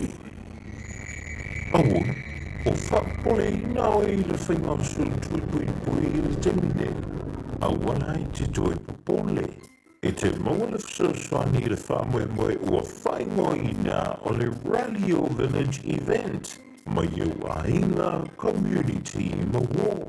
E mawhai o le tongo mai o malesi tala whaatasi.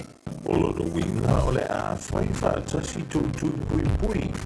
Tātou ngā lulu e whaatasi e whaia tātou tui pui pui I se ronwhanga o ta pena whawitoa mō I tātou. O le aso mua e o I le aso wha o ke topa e whaatau mua I le dei wha moe I le Vodafone Event Center, Great South Road I Manukau. E o antu le se laua whetala le tau whailonga ua sao nia mō I lātou uma e awa.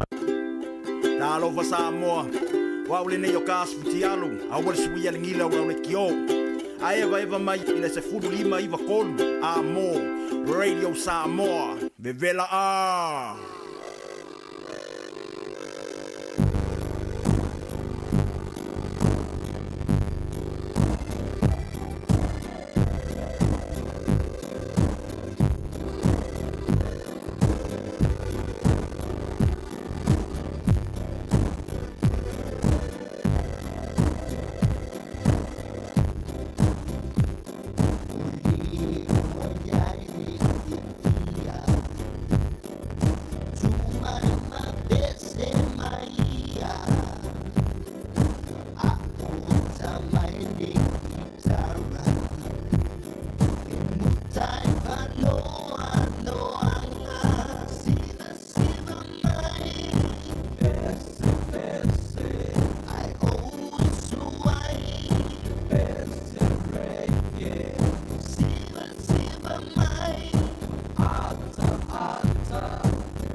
no foi sala fai lo motu te pai le tua semi o lo tu ai o le la au mea o le no o le la au e sua mari ei o le suka mai pitie o lo tu ai i tala le fale mai say my darling to far etini le oti ele ngaloe ele ngalola wali o fa filo toe o te mana tua la masani etele ile fa amata ni tani to fa oe dia la utele tu atasi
moso o ila le tu mai lunga o le maunga a o na au ta whalo o tu ai lana au au na e pua ina le malongi si o mia yo ma whau whau na o solo mele mana tu fia te patasia o e fua Sau sau ia tau, ta e ne o, e ta te nonofo, i le mali e o si o loto. Awane i e to e ma, salo fuma, pe te tali tonu pe a ta ti e i le masita. Whamaio la loma mo le talie, I talane o le whale mai e. Na kumono wai o aliki o le komiti wata ua o le papau nisi. E peseia, whaafetai, wawhio mai o le e kalesia, ma le maa le tusipaia.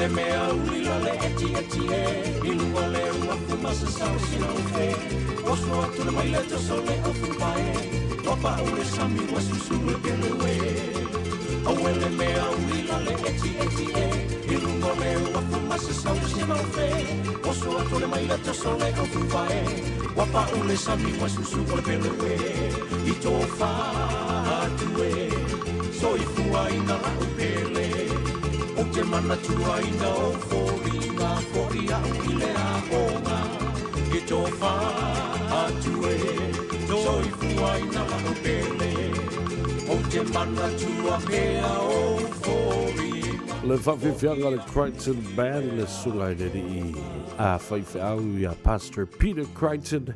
Ia, ua whaifo I lagi le whaulanga le sunga le whawhianga inga le da. Alo manatua pea ia ale tele o whatunga. Ia, ma pese pesenga I lona vai tau a o soifua. Whamalulu atu e si whale tonu le titi o le tātou fo I o le tātou masini. Le la sa tau ma whai atu ai. Ina ia whaale leia wale whafunga bai le atunu. Ia, le na. Ke le lo foi po ile I kua mo fo ma loke le mea. Mam. Ai le a whaina. O le mea siri. O lea o tāle tu la e tolu. O se meira whafonga se wainga le nei I a tātou talafou I vai whanua.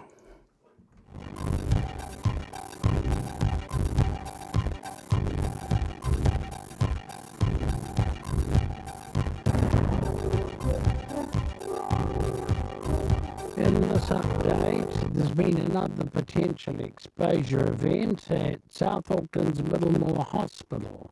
County's Manukau District Health Board advised the health. First I was afraid, I was petrified. Ia ila, whamalulu atu e le o le lei. Na vole tātou basili le teimi le lei. Ia, ai le a whaina. Ala kako walu e whapenap. O le mataupu le o mai nei tangata e tusa mana me le o le tuinga. Ia la umona o wha marmana mātu fo ia maurunga le tātou tunu. O le paenga le na e tau lava o na e mafau fau oe. Ia te oe lava mana manui o lau ainga. Ia, ese mai I le o onga le na ua whai atu fo ia le. E le lau tapo inga malau e kalesia. I'm not oe. It's a personal decision to make for you and your family. Awai, ese la le mele fatu e dei ia le kalesia e to one I whaialo tui. Ai, o leo ia whaiwhi au e o I fo ma ia. Mai o lato vai, ma whai o lato treatment, ma isi tonga fitinga whapena. A whapela o te talitonu o ia ini whaiwhi au whapena o lato whatonu ina lato e kalesia. One I whaialo tui.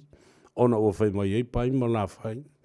Ai a mama I fo ia leo lava fo ia vai ni fo ma ia I lato ia I whai whiau. Ia, ona o tau talitonu lea I le mafuanga pe a whai o lo savali ei ia se tasi o le da au whai ngā luenga I ia o onga whawai o le nā fo I talitonunga ia. Ai, ia e se teimi te tala I fo le tātou leina ia no fo sila fia fo le atunu o ma whaali pēr fina ngalo. I re o se o le mele lei le whaali o whina ngalo le tunu. Ina I mwhai o na manino ai. Ia ma whapena whai o na whi malamalama I ai. I lea taimi ma lea taimi. Pa atoi tūlai me la nisi mea ilu mawa mea nei. These issues needed to be, to be addressed. They have to be addressed. From a political point of view, from a state point of view, from a religious point of view. They needed to be addressed. Yeah, Lena. Strong enough, should know. I never needed you for judgment. I never needed you to question what I said. I never needed help. I take care of myself. I don't know why you think you got a hold of me. In just a little bit of conversation, there isn't anything for you to say. Eyes hurt, head shiver. Look at me, listen to me. I don't want to stay another minute. I don't want you say a single word. Hush,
Get like me, I'm a you train.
Oh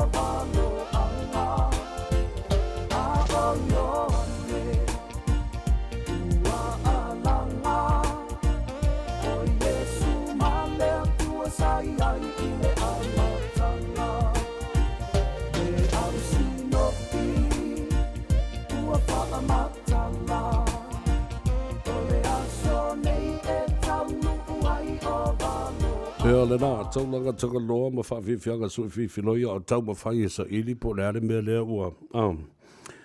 Tau whape ele tātou masini ia ele whaina masaro pe ua. Pia kaunga kui de kama. Whatalo whatu, Emma, S.T. Brown and Maria Funga o Suria Conferenisi, whatalo whatu malo sui fumanuia. Ya te utou umolo ilunga o le apia fōringa. Ya me se fōli tātou Facebook page. Ma le tātou YouTube channel. Whatalo whatu le whatelenga le whpō. So alo ai ngāri I ki. Ya whapea fōi ia le whaletua. Ya ma le tamaitai o Chelsea. Talofa Chelsea. Ya malo le soifumanuia. Ya te utou moro tō fōi ainga. Ina North Shore, whapea fōli tō whine ia Wesley. Key McDonald, malo, whaptaile, mafuta mai le o nanga mele tautua. Elaine Tuisa Ula Petelo. Talofa, whamea o lea cracking ale mea. Ia le kausu e kule mea le crackle. Ele, I le vasuna se iba vātu nei. Sa tau telea I la tau sa... A mai a foi o la tau fina ngalo e tu sai male. Ina wa umana whai ele whaatau tonga. Foi ele lau tuna I atu alu le malo. Le temne roa se le sao le malo. A le popo lenga leo lo iei nei. Ina ne I te I ua se tia. Le fionga le tamai tai pare bia. Ia whapea foi ia le fionga le te fono. Sunga lauli le male toa. Ma le kabineta ma le pare mene. A mai se foi le tu leo le fast. Ina ne ia vea ma awala avea I tua pe... whaamolo au atu I tua ia mōli anga fo lelo le contempt of court. Ia lo mōli ai nei ia le to ina mara te tai o le vaenga whai le HRPP ia whapena fo ia nisi o na sui whai pule ia whatasi ai mastasi o I whaasa lau. Ai I le saunoanga le sunga la uli le vaiaso le nei. Na ia sauno ai oi e le mawhai. E le mawhai o na toe ave ina I tua. Ia mōlianga le nā, le wha le mi ngau I le whaamsinonga. Whapena fōi o na lātou lafo upu whaalumaluma, ma upu mātanga I li I whaamsino, ma lātou whai unga, na whai le whaamsinonga. Nanga winga, rest assured those charges of contempt of court will never be withdrawn. O le a whawaupe o na lotea namta upu le sasfuma le tolu le sasfuma lima. Ole masina le nei kia mara so le on kua. There are very serious issues and very serious matters in terms of the court and in the eyes of the court o te tonu e me tule mai le mea lea langa la ua motua ave le whaila atoa ave umatua ia e mana tua lai whaima ngangu le ko inga whaima nanu ia stui le mea lea. Ia le la ua a papalangi la ia ua mai nei e whaalongolongo I le whainga le whaamsinonga le nei. Tele na wata ngata peila o le presidente o Nigeria le vātu nei. Tausanga na seima vātu nei le fo ina mōli ai. Mōli ai I le contempt of court I luna le ava I le whaamsinonga. Mana upuna la lafo mātanga I le whaamsinonga. Ia le na... laulo na unga le vaso na seima vātu nei. Tausanga ma le valu masina e whalpui ai. E le mamala ia menei. E le mama. Ia wā tasi le nā me sirio na mātanga I le wawa ai mai o le rangi. Fast food tausanga o tu otu stui lisi pito. Te ta I le malo. Ai whai u lava lana tautua. I ona tausanga ma ale.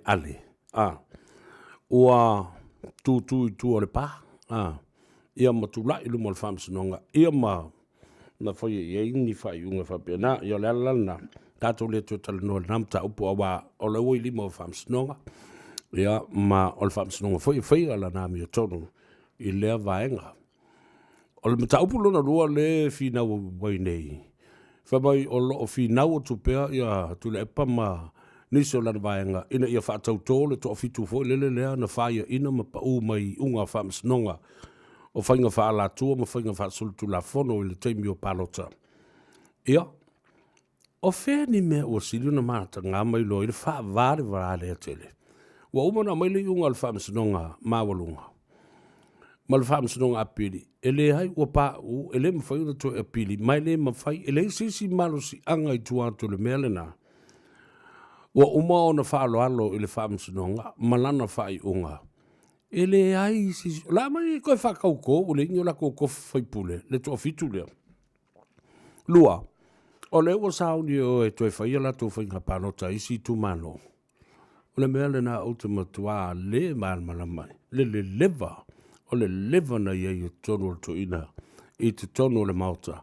O le ala whai lana nai loai, e le o awa I le unga o le whamsinonga le na sauno I loa, tu mai ta I whamsino.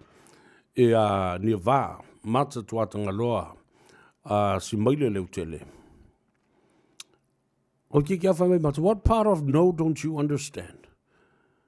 O umono tō lole I ngol whamsinonga, a lea lawa o tō e au maile mata au pule nei, e loai, le mi ngao foi, I le I unga o umona whaia le whamsinonga. Ia.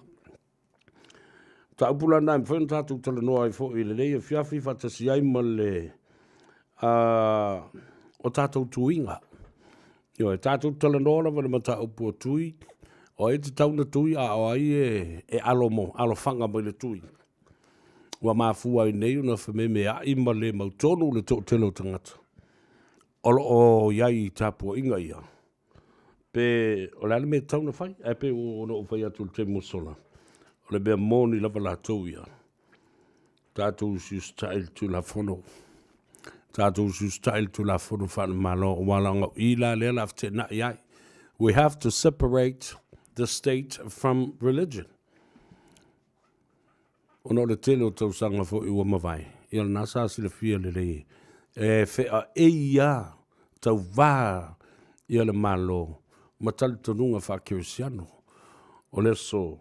Ia le lau I ele mta upule le tula I mai nei. Ua vema whāteita inga la. O ai la e ususta I apai. O le tula I le malo. Whaila na whai onga. A le tula I vaenga o whaatapua inga. Ma whai fo ila na ia whai onga. Ia le na.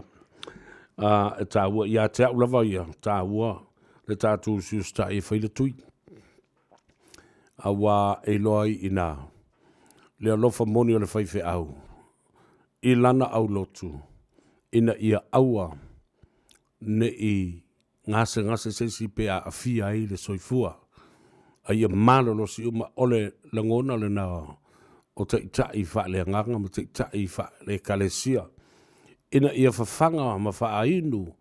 Ia ma wawa ai le lafu ma moe. Oi la. E fia wa aia se lafu ma moe. Ua matua mamai ma ua pā e ua le ma whaiuna sāwa vali. Ma tutu ilunga. Tālofa pāna se fumanuia. Tala tātou leina. Mai lau tō whāle leimu lau whau tau tanga o. Tātou wha soa I fo I malea tunu nei aso. Tolu fitu fitu ta silima I vitolu. Tālofa. Tālofa. Tālofa lava malo se fumanuia. Alonso fue la opción Savea. Ia, no ia. Malo fue tau tu nei I tu la le asiasi. Tai. Ia, tau tala tua I Krailin. Ona o uma foi na fai tu o uma la fa na. Na nei. Ma ola o avea foi na ave fa na. Ele ia se ngolta ita il malo, mauto ma tu ba tul fa fonga angale atunu. Savea tau tala mal fa loal. Fa fonga po il pa ia mal malu tatu atunu. Ma ia usi sitai o le ala van me fai mai e fai. Awa e iai ia unga o mea ale fai. Ai a o na te tupu mai ni si me mulmuli o ai la ia nga iai. Pe o lo ulia tel tununga la ngai to telele pa ia mal malu le tunu Savea. Ma lo la fa ti tele la. Si ai o P Street. Ai manuia le afia fa pe fo ilo. Na tele la. Weekend ia fa se fo. Fa se fo. E tōna whanila wha le mafo whauma mana tuna tui ai. Rongo winga la o I la tōna I tu lou lava pa ia maulunga I a tau tau le. O le au whinga winga tutofi le tua. O le o a fia le mataupule nei, matapua inga le o a fia le mataupule nei. Ia, wha malulu atu masu atu foi vai malu I puenga I whingalo. O le au whinga winga tutofi pa o I la tau la ia. o lo o a fia la tu tapo inga le mata upulea. Yo e tata mana mia se fai fe autoa. E tu la I ma la mai ma fa pe ma ia le e fia fa ma ma fo le pito la awale. Ale kale sia la tu ia ma le tapo inga. Na mafua yo le fai le mele. O la usili da se mele lei. I se fai fe au o lea na te langolango ina.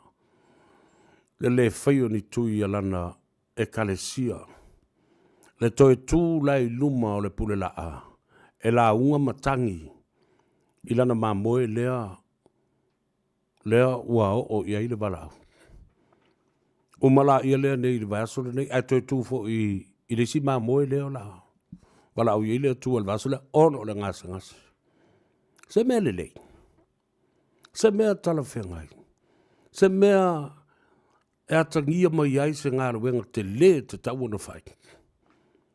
Ma se whau tuanga ma se tu o lalo e tau ona whaalongo ma te tai ai se whiringalo o le au whainga ruenga o e toinga e kalesia ia. O lono winga la, e whauringa mai ai, o lo i ai le bada onga, o le whaiwhi au lea po o i lava tulo le o tātou tala roa whalawa i tele ralanga o le porka la melea sa mo le sao. O la whela i le sao, o lo ta oto i atu utou. O le au whai ngā luenga o e o lo ngā lurua i e kalesia i o la tau tele ina le melea. Se mele lei, lau la i le vai aso uma, e tanu tangata o le e kalesia. Ono o le leo si stai i le tula fono o le malo, male mtanga luenga o le soifua malolo ina, e whai le tui. Nala nina o le fisiri. Tātou o le lenga. Tā lofa malo soifua pruia. Ta lofa la o fionga ia ole a ole o langa fainga ka e ke leo sa ma o fainga. Ia o pole ia nam. Savea. Ia. Vai. O a we ko a ke lea ia kampanga mo ai ngalo fe ngai ma le kausinga o laf ma mo I ka ko ku ngengi usila. Ala o ka longo. Ia vai. Awale a veale kuspa ia mame ka ingai o fai kuyo fa ngauma makangaka uma o ainga ia wau sika I mai asi au fa ngau o fai la ko kui ai o lesi mea kalikong mai o Savea a ole a ela me o ai kangaka ngai le fale mai a ko a vengi la ko fa ngau po o ai en kangaka e o le fale mai pe kui o le fulupo le ale ko inga mai ka ki kulo wala un kumale ka ki pel mau ka se o mal mala o le ali ko ka o mai la se ka wele fa yon kui ia malo va ta o tele lo final o lo novinga ai fa longo kwa la ka o ki ko ya ma ngoi ya ma o yo yanga oi ia nei te wa vele mta upu mambeo mta upu folele ale lo po se mta upu sidi I isi e kalesi o lo la tu tau fia le bele mo la tu le fatanga I nai I o la tu sui e fai o la tu tui pe tui fo I o la tu toto e alo fanga ilisi au ai ava I e mawe leo umana feula poludin fatu leo e tui le la tu toto ina ia fai ngo fia I ona fa mau tu confirm le tangata lo fa lo ona ai musu e fa tu e fa ta sa le tali e vili la no fai fe au sa tali le fai fe au a mo le o tu ia la ngol tu na le kalesi nei le sa na tu ile e sang ku ile onga okay tu a mari tele fa tu e fo ile mo tu me o le avola to vatu le simau na fai Yesu le fo mai mo tangata mamai na fai le tu le fo mai mo tangata mamai na fa malo lo fo Yesu I mamai mo ile yaini tu ile na vai temi ya o te loa sa yai vai la au sa inu o la au fo le sa o la fa natura fa tasi ai ma le fa tu o tangata ia mapai atu iai Yesu. Ia matangata ia mai tuli o le fea lava le mea o Yesu e pa iai, po lona lau ie, po lona lau ofu, e tali tonu atangata o le amalo loi nai. O lona wingana, e tā ua tele le mta upule tātou tali no iai. ina ia maua i se awala e tāwa vai e murimuri ta i ai tangata uma. Murimuri ta i tangata uma. Te ofola, pā whaila, ua matua i whātua tua lava nei tangata i le tali tonunga, ma le kale sia o la tau. Po la whawhea launa toi momori, po le ale a fianga o lau tau sa vali, i le whaola ina i le upu whale anganga. Pā o tau toi sa vali le ala e a whea i a inga, manuu, ma momori lau tau sa vali, tau te le tali tonu le mea lea. Tau te le tali tonu i le whaasau ino stangata, ma le whaio ni tongi fiti e ia i le tui. I le soifua malolo ina ia toi maua mai. La leo ngai ale o na afia i a tātou te talo. Ma le vaenga o le te talo o tātou mana onga. E tu atu i lumo le tua ina i alo whangia. Ave ese mai. Ave ese ti ngā. O wha mai ese lo wa fia i le soifua. La leo ngā. La le mea leo na whai. Tā lofa malo soifua manuia. Malo soifua i lo fionga besta. Tā lofa la. Ia, ai hatu fuisi manatu tu sama le mata upu. Tai. O tūlanga le peo na whawhite nisi o kalesia. Savea, pea na esi le feo, ole vai te mine na o mele mele ni uma. E kalesia foi nele sa whari la tō mau o ia umale lo laki. O la umale lo laki o fea. E se ne tio whasa launa, launa, ma se fea stasi po o le vai te mina le. E na whai mai ele tala stasi fea. Salo vai fea ni po wale anga uro. Yo fea, na umale meni ni umale se mena tupu o la to warta tonunga na vai temina. Fa me la umale la lak, la umale la lak. Ana fa pe o sauni tu spa, yes tu la fono fa pe o ta uta si e. O nu te tele tu ai, ya tu la fono tanta. Le ai fa o fa i ngare. Tangata la to fa i ngol la to wa na karesia. A o tau ana ta to sta ia mata to lango me o fa mele malo. Anga le fa pe a fier tangata to ta le karesia. Ya nga pa wer nga ile afia wale karesia ya afia me ala vea era vea ko me fea vea ko me fea oro vo sabe o fa i ngor nga kai ule ya fa i ngare ko e mbogwi e ule a le la le ko ka wani ro ko fa lo ngo ku i sa ngo ni fo yo sa mo ari ngi e mo wo wale ya fa i ka ke ofo ka vea so le fa lo mo ka si ya ku la fo o ala fengana ale ka ke kuba ale I le swinga me la ko me runga ko ba fa ya ka ke ska ia la fo ma o se ka na fa so sa mo na ko kala ti le lava ia ko kala me ia ia ko kala me fo ia sa le le ia se filinga lo le lango ina na mta pe mana yo ma a tonu fo o le tui mo istangata e le o le tui mo istangata e masela tui mo tangata matutua le o toi lava le manosi o le lato immune system lato te handle ai be ngafatia le manosi o le mea o le vaila au tonu le tino o le mea na io lawo mautino o ilo le lei la fo I mamlama I fo mai ma la upolo professionals and specialists and doctors I mea umawapenei le tonu fole na e le ona le foi na tui te mai lai te mai le fa to afana mai se ia o ile sfumar tasi te usanga le matua ia o le lava la ia pa pui o tua o io mene ia ai e toi fo I mai lava ele tali tonunga fa tapo inga ia awa o melola la e sili mai o le ala le toi ngā tapo inga le. O se tapo inga wha kevisiano, po o se tapo inga lava wha tapo inga le tangata ia, e muri ta ia ia, e pule a ia, i anam ta upu e.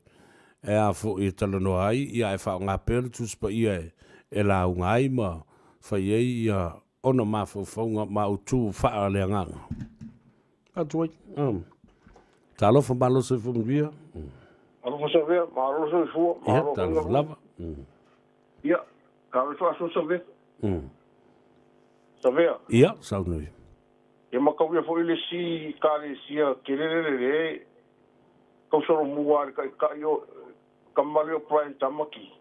Ia, kasina kare sia makua ke aia pa se au leo pa tamaki ile kuile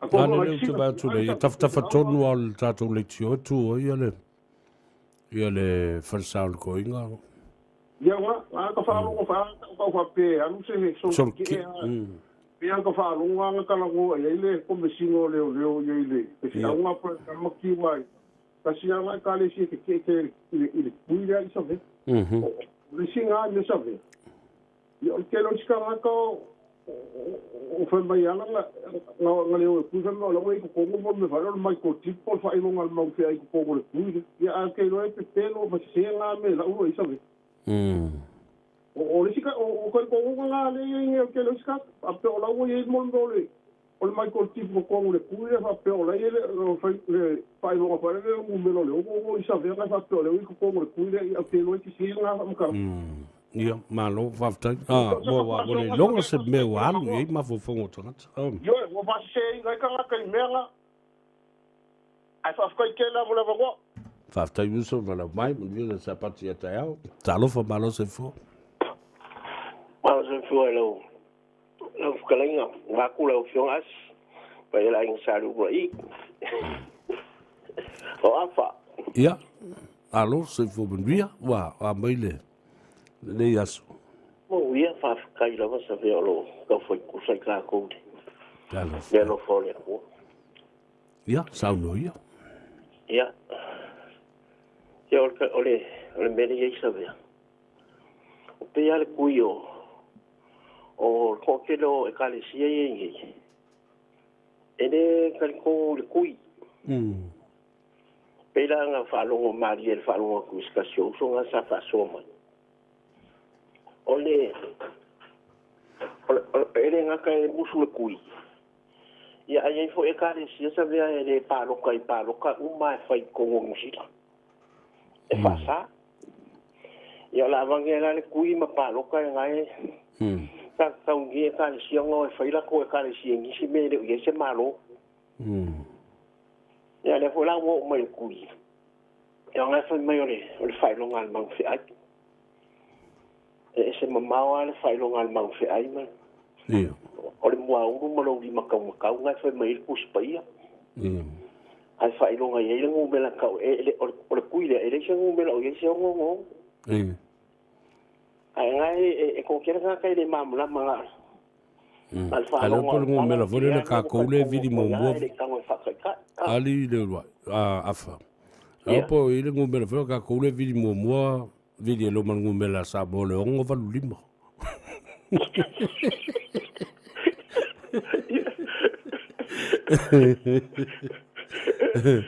pole ongo sa la un milion a fole le nga won polisi ya sa be ala u kala nga pesca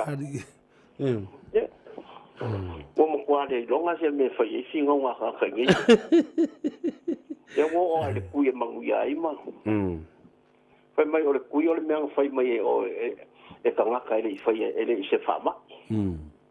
Ai whakawhela nga pisi tā fai o le mea o fai e kangaka. Ia. O ki ofu. Ia, wala le mele wa sao doi dei palota. Ia nga. Ia, o le no winga o lae o ma le mafu whaunga fo le o le mentality le whapela tu te le whaunga ina. Le nāwa no e palota i langa o le malo o le lalolangi. A o le malo le langi. O le tau na ave le la ko paluka. Ia, ke sila fia po. Ia, fai mai kuspa, ia sa fia. Ia. Ele o kako, e uian kako o ngofo le lalolangi. Ele o kako kako, a whapeala e kere mga e whai. O whiala, ngai ko ngofo le e kere o ngofo le lalolangi. Ai ngofo le vau le langi ma lalolangi. Ia, sa o le leia. Ia, ia, o le maali e fo ia o tatu tala noa mwhasua fo i wingo tangata. Ia, ma fua mai rauri, ia, ma kukua. Ma kongula. O le a o fai paloka, ia i ka si o le makua le fai a wila ko paloka sa. E fo ia ka ko i ka si, mkua musu e whingi lo. Ma hu. E mo musu, a o ku fo le fa ko ia le ka tila fo le por ka fo you. E finance, a familia io lango la koe kale si, sa finance me e kongi a ko cash ole me. le makau ki a Savea. Ne mo le singa me ma. E kale sia mai musu si wat pongsa mo si wat mal malam. Ah, e fa ma ko e kale sia so sa le au. E ka so so mambonga e pa le au. E Carlos fulu le au ke a kul ma ko la Carlos man. Ia ke vai la ia ele maria ia fo ia siva meu siva foi mar malama e kalesia ele te le fa te tali le taimi nga pa ol fa ili ku sai mili ku kama ili si piko o king ili si piko vai le ngo fa kasi kama ke e sale tu le talanga atua no foi tama ia vale si talanga atua no foi tama ta e ka ma kwa miliam kwa ku unga pe se la umika le foi nga yu Wale ke al malama. Wale ke al malama. Pia me yo kan fai me pupulo. Va yo el polo kala. Ke ka ko karie fo nge ya so. Wa nge ko viki si ka ko karie kasi. Ya ma guya la. Sai te le la. Alo fa so i ya. Ja, talo fa malo so fo mon ko lu fu mi nge war. Malo. Malo. Kai te o so ko fia ka ko se mo lu ka ngo. E malo la mo. E lo krenga se ve ma. Fa so mo fo. E fai fo si o fo na e ka le sia. E pesi se meu inga ia whapea koe kōsinga ko inga ka whapea o la kou o la kalaka kele o la koe loa ia le inga ro le kua ia ka whangongo ele se kuna whapea ngā o la anga ia kufo iwi ia le whai ki omo anga il finga ro le kua e ia la kakara fo lele o longo mino o ngaka pole Olve fefele, ele meu le kui. Ai ngo foi me foi se fa o pu fa penga. Onga olaka o sa o malu fo se vo malo nge Samoa. Es futebol ko sanga o ngwe. O kele yo le fa le kongo pa fa ese le type le koko. O kanga kamai. Onga lo kule fie kuilo koko ia so sonio o foi kau ia pe. Ala kula o le o le pil me la sue. Io. Onga le kuile. Io. O le la se so son. E ala kako la a me se o ka uri sua fole di male. O le koko le ingo malingi mo le langi. Ala maka o o sai nga mo le ngia. Wa makanga ai u yo la koko ai de ya. Al mele ora que amo mo el fa ora wa ngogi. O que si vuelvo o si vo mai. What type? La le type lo ko. Ngo ka ngore fa mau le afa pe. Amo nga o se va pe. Yeah. Okay, mo mango o se so foi o mga umier for mai vai o mo ofale ave se painga po afa painga so songinga e vai nga mo recover se me o mga umia ka falo ngo ko eskulo pe se me o le lo como foi nga for nga pe lo ai kulo foi pe familia foi si que o si kakara anga o le o bar se fulu mar fa ko sanga ka ko ngoi ka ile e foi na ko fe lo ko le fo fo ava venga ko fa nga me si o ye lo wa pala e si alu era o te fai melale wa mankua o le ei o le o le pi o le toto le o le ei o le toto su ngata tele o le o wa ma le pi vave tele tangata fo le mo Ia male toto e sili o na ta tele tele, o koko monki. E sili aku mo kere le o. Le koko. Ula ia o le pi. Ia. Lo, o le taipu ngā hoa. Ia, ai mga isi o uso e le eila. O le na wala ke maramula mai i maua. E maua, o le o. E le la ve li suka. O le ngu. O mo kua o karikongo o sa whai ngā runga ma. Ma tokta sa whaia o kui mara o whakasi. Ia. Nga mako ka miro le whea vei le kui fo le whangaka i Samoa. Ia. Le PCT. Ia. Ia. Ma apa koe fo ku mai ke o le series pe o mga o mia fo le vave mo ka mai. Ngo whakaka e vole o ia mo kui. Ar fam kalanga ngā tokta nga sa u. Ia. O le ikaria. O mai ai e le vea i le o type o le o. Male a wa le e o le e yala to yo o le mai fo le alwa wa ke wa ka kala o ye ke oi.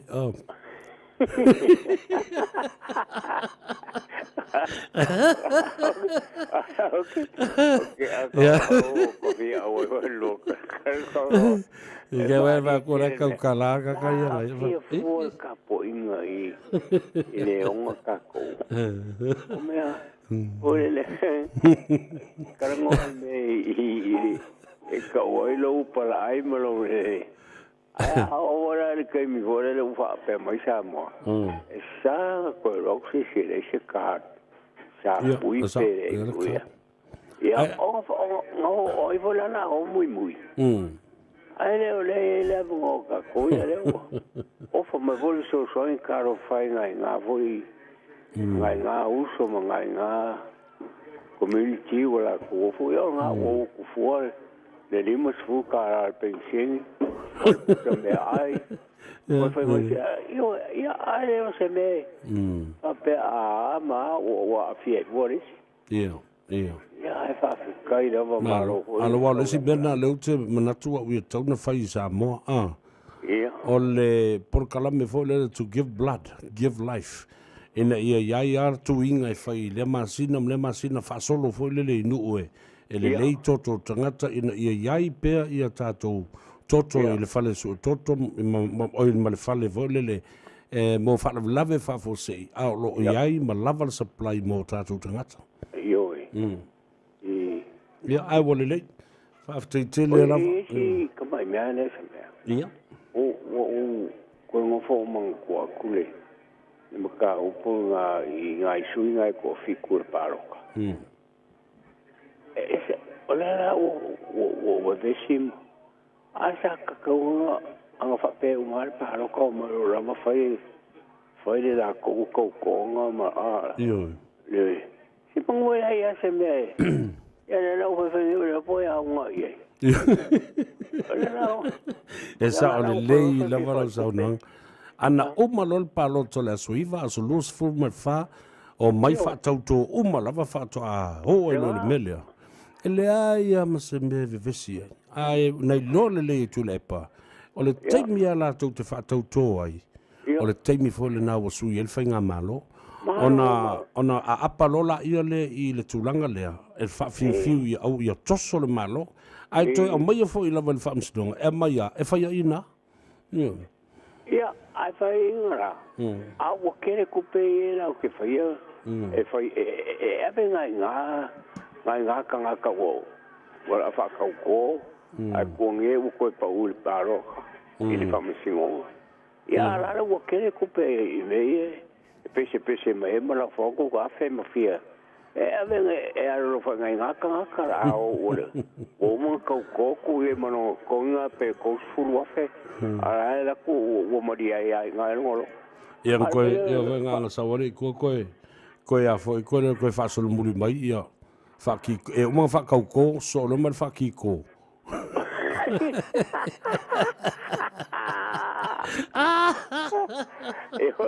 o mo ko lo pro o ja o nga ko for me ai me uri hoi so ia lo vo ia a o ku nge ba o ko fa ro ku o karo pai Karo pai ro ma pau pau. Wala o kanga kai mo le koko foi le pi. Fa. Ile afa ile tangata mo le toto le pi.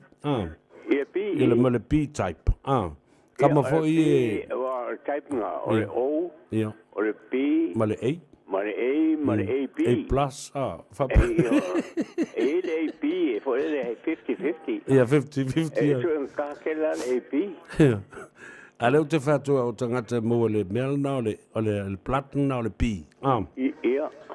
Na o ulo le lei ale ile afo ile type platen mo le o kamanga kusa o le keimi fo le wa makanga fale ke ma ko e fa ko le kama. San la ko mo so ipu vai e fa kali mai ia la o kamanga. Alu ia ai fiengo alu ai fa kama ai fiengo alu mo so ipu vai. Ai ko i fo ko la o kamanga e pi. Eu vai. Wale lei kafe no pea. Ai go le pa pa me sinonga. Ia, ai ko ole go makai fa la ko mo show. O sofa pi. Ia nga. Ia ka fa ko mai ia.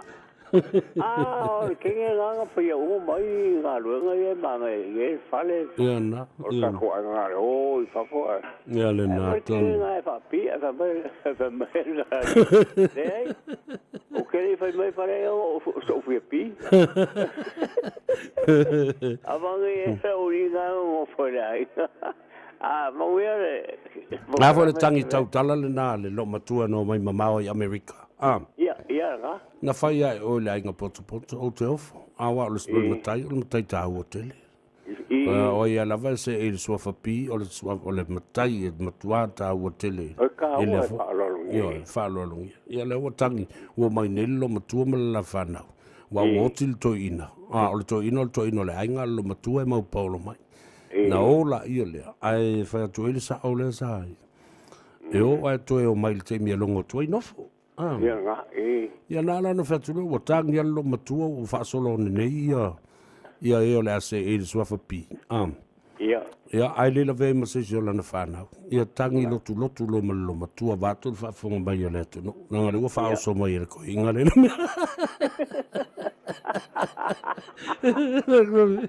Ala kangi ia tilo makoma ke ofo. O maku le ola.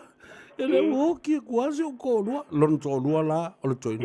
Ele ia o ele sua fapi, Ele é uma como mais você, ele fa pe. Você mas vai pe fipi, como que alguém como que tu louva. Alfa ya tu sei manatu mai ao se te pi foi se o kama le o lo makua se ma coi. Ya le nala. Ya na fai ale swafa. Fai ala suafa le ai ngana toi fo ele California o te masani le ai. O ka kala suafa. Yo ka kala suafa e fa maria inga uma ia ku fia o le suafa pi. Yo. Ya no ala ia le ngai Samoa. Ma te fito fa wa mal ko ai ngai o fa mai. Ya nga u manga fa ia nga lo fa wa ia la ka manga me pi o le ko fengi me Samoa. A pawara me wa moko mo si ma kopi ya ai. Okay, karanga va va si kege. Ya ai o kenge na ngara ki mai. Le fai mai i fare mo volta ko ai no la po mai ku. Sa ka o wala va. Ya manuia tele sa pati ta o lo fo tele to ma. Ya va so fo ya. Ya le na. Ya tala fo yo le suanga le va tele. Ta tu te tali ai i le nei teimi o le whaale tonu o le kui o le kofi ki. Wara mo musu o isi e whai kui. Ai alo whanga i nei meo o hafu o tapu inga. E o tātou le iloa. Ai o te mana o ina ia umala tātou por kalambele so. Wa whaata oto se ala fua. Ale por kalambele Savea. E te mawaile sao. Ia tātou ta ape a whatuati. Alu e whai lo tui. Ia, o te le au le tūlanga leo langlango ina o nu tapua inga o le sao na whai o le tui. Ai ei atanga te whele mele na, le ai afsiringi mia, siri mai kanta e kia uwa i Savea le alo lotu. o te au le lotu pe o te au le ia ono fa tu le ia alu e fai lo tui alu e fai lo tui e fa penale me em fai una le to tele tanga te masan na fai le upu le fa mai ka ku ke le sao ngi ka ku ke le sao ngi loko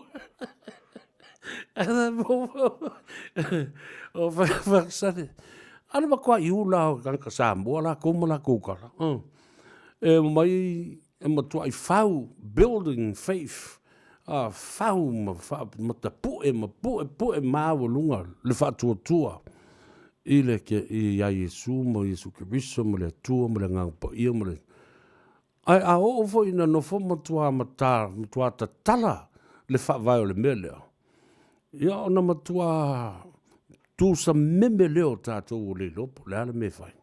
Ale me moni lava nātou, tātou tali tonu ma le whātua tua. Fai le tui, e fai ngā ruenga, fai malau ngā ioinga, fai le whātua tua i le atua, e tali mai, e whātino mea. Nā ua lau si le fia le atunu, o le tala saolale nā Samoa, pa ia maulunga o le tātou tunu, whamule mole, ia o e fai le tui. Yeah. Ngai wala au ia muri o fatu. Fatalo fatu malo so fo muria. Alo la vale. Konsa. Ya, alo fo la papale. Ya, la causa por la mea. Ya.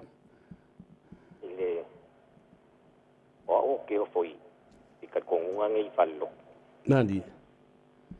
Ile kasi pe o ruang i me o faire ka un ai man ko ia o nga kuspa ia ka ko mga kwelo finga lo le ma dilo Savea nga isa mo vai te mi nga ka wile ke keria ko nga kaunungan ma ke kire se para lalu pasal la wela umalala ia e mang wan nga me nga sa ngo e te man tuola ia ngai ngai ka ko wa nga na ve me nga ka ko nga lo nga ya ima umanga wa kai ko kai fala u kalu ai kari le umala lang ya ko ya mo pe ako la ko ya ko le ko nga ngam ya ya o sa ngi musila miang ko mo ngi ya valo ya le ki varang fo le fa me fa nga Yesu ile o tara ya le se ngam ya le kalesia fo ngi inkia ile o tau yang ko poi foi men nga il ma i den na ko faia wale ave fan ma ai fai ka ko nga fa fa lo ko ya lenga sungu vai vela ya lenga fai nga ai ave ngai un pam singo ai o kirma ya mali ya au te mana tua le ni mau me te sau no ya le ti me ya valo anga foi ri se kali sia leng fai me umale lang lua fe la pongsa amrang pamrang yang ke ia wakaulia umaile mau plastika sainga ia sakakia le fakawa kange me fa pengare no il dasa akau anga apa me nga mai fa ura ira ko fali ya la me ngo ngamia ya le fu ya kurkui ale fu ko curioso me foi mangai me nga o me pepelo ai sanga faia ko leia mera fai kuila e pai Samoa a bon mai mo foi ka ku karinga ka ku mga ku e fakinga fu ngaro se lo foi fa tonga ngara nandi puele leia le aka yang ka ku maka le yai la wo lo leia e kuila e pa i ri ko mo ngi ko kongyo ngai pai pule ye pa loka nena sa o le ole mea le aka ku e pare vili mere kai mi ngai maranga me menga na to no awanga unga me fa vale anga ku ma lo ya ko ku me insu ye reta pipi na to no la ai ira se lau pa sen de lo ku e pare e ise nga me fo yo se mo ngi ko ngi ai fa fonga la e la utala le la va tunde wo la fa oi se tu malo tu lo le fautanga e tu malo ma o la tu taulangi ma pa ia ma mamalo e o e fi ave se la tu sui le malo o le to i la lo popo ma ngaia ia le malo tele lele o mau ma i fa mrianga ma me fa pena in mela na tau na watu ia malama le ia fetupu pula o ali tupu mai e o le tu malo e sa o a foi un menga le fe ko yang ka ko lo un ma o si la fia fo e la ya mas ka tia se me fa inga ya se me fa inga o se rongo o ka foi le mo el mere mo vai que mi o le mento ya finga ule fia lu se me fa inga e ya mas o le fia se me fa inga a le lu ia ku la epa onga o manco foi eu e luai cor e fai o finga o ku le epa ia kam fai ko so me kanga ka I me hore nga nga wi ia ya o kanga ka kawa male ko fa ia le ma o foli ka nga ma ke ia le wa pe o lau paseng e le lo ku le epa li Ele fai le me como fai aí não se me fa folinga fo le ia fa petanga tu malo ma sui nei o le tau ma fai o le tau ma fai mai e ma fai ona fai ale lo o le matua pepe lo la vai le ma fai ona fai mai ele fai io ai fa te tele la vai lo sa ona o va vele te mi wa na tu mta manga mo le yaso ai ia manuia le fai ungol nei vai yaso mo sa pati la so tao ia kau se si ke wa uma ku ngai me ai samo ia se foi ia le na fatalo fatu I le afionga ia Savea tama nuu Samyang ia pe fo ia le tuafile pol faltua fo ia ana ia mo su to fo ia inga ta mo mo lo manuia o luo le temi o koviti ia malua fuafuanga alua lu mamao fo I mo ta faunga I le lalolangi pe atatala ia tua oi ma le asiasi Samoa ia o le talo le nai le tue mo pele manosi mo fo I le avanoa e fatino ai na me uma ia o te fatalo fatu I le fionga tu le pup po le fionga fo ia muli anga tele Joe Tassi ia mo le faletua ia moli ia mo se o lato fo ia inga ina I hunua ia mo le fato anga lo se fo mria mo lo mria o lua mo le ainga ia a mo se fo ia ngai ka ko me fanga ma tato me le fato anga I etena ina I hunua a talo fatu ina I o tato te mamtina matua te mai a vai pua ia va pe fo le te mai a tolong taua vai pua ma le to telo la tolo o fa tau toli le mau tanga se mau tanga te matua fa pitola mo to ina I mangile ia alo fatu pa ia tu le tua ma fa ma fana I o to maftianga ia ma fa te ese te nga I falefu ma pulsi o to fanga I nga lo fa fe ngai mo to ma tu ai o to le tato por kalambi ne yaso talo fatu lo tu fena Wesley ki McDonald alo so fu man via ai wa vela so ko Samoa era ko monkey le lo o James ai fu lengo si king ile James Beck James pa tu mo ia le Virginia Ferretti, out of Lava, o Ana Maunga, ia fa pe fo John Pepine, Alfonso, ia fa pe fo ia leus te maita ia sunga. Wa vai le ngumela le fa mangele waru ko le kuile. O le ngumela le fa me le ngongo, ale ke va kungi, o le ngo valurima. Ngumela ngai vidi lo Samoa. Ia le talo fatu I le te mamatua ia alo tapua I mai fo I Amerika le fionga le ota te vui Peter Strickland ia fa pe fo I le tina ia sau malai mo le whanau tu fina Eliza fa pe fo I Carol ma Fatima ma uto umalava Tacoma, Seattle, Washington, Salt Lake City, Utah o tātou ainga umolo I Utah fa pe foi I Alaska ma Canada to telo tātou ainga a tau Las Vegas yaso ia Ai ke fa pe nga ele visi ama au wa milionea ma tanga fo e ma o lunga o le tunu o ina male la lulangi ai mai fo mo matua i la lulangi ya sa mo male la tu nu tele o sa mo in Las Vegas ile atunu o le fo ile stetele o ta nei California Vegas ole nu o le la lulangi o angsala sen ina en o fo nga jo anti Engo foi nga sio anti o vule lo polan mo ala ngofio ngo foi nga. Awa mako kua. Yo kai valu se furu ka uzanga. O fio ngo foi nga ile. Ile skeke o le la rolangi o anga sala. Alo fatu anti sina mataupa u anti a malama ia fa pe foi anti a minga. Ia moto umala mo tatu ainga o lala ma papa au. Ia mamai mo le i ta i ki finga ale sitete o le angasala. Ai ase ingoa nga ufa ala ko ia fa ingoa i fa pena fo le wa fo o i. Ia o mea lava me tau fa afia fianga. Fale kalapu. O mea uma e te mau i space ala i Las Vegas. Ia pe o New York la tau ia ai o New York va pe Big Apple. O le mele apulapo a lea. O le stete atoa.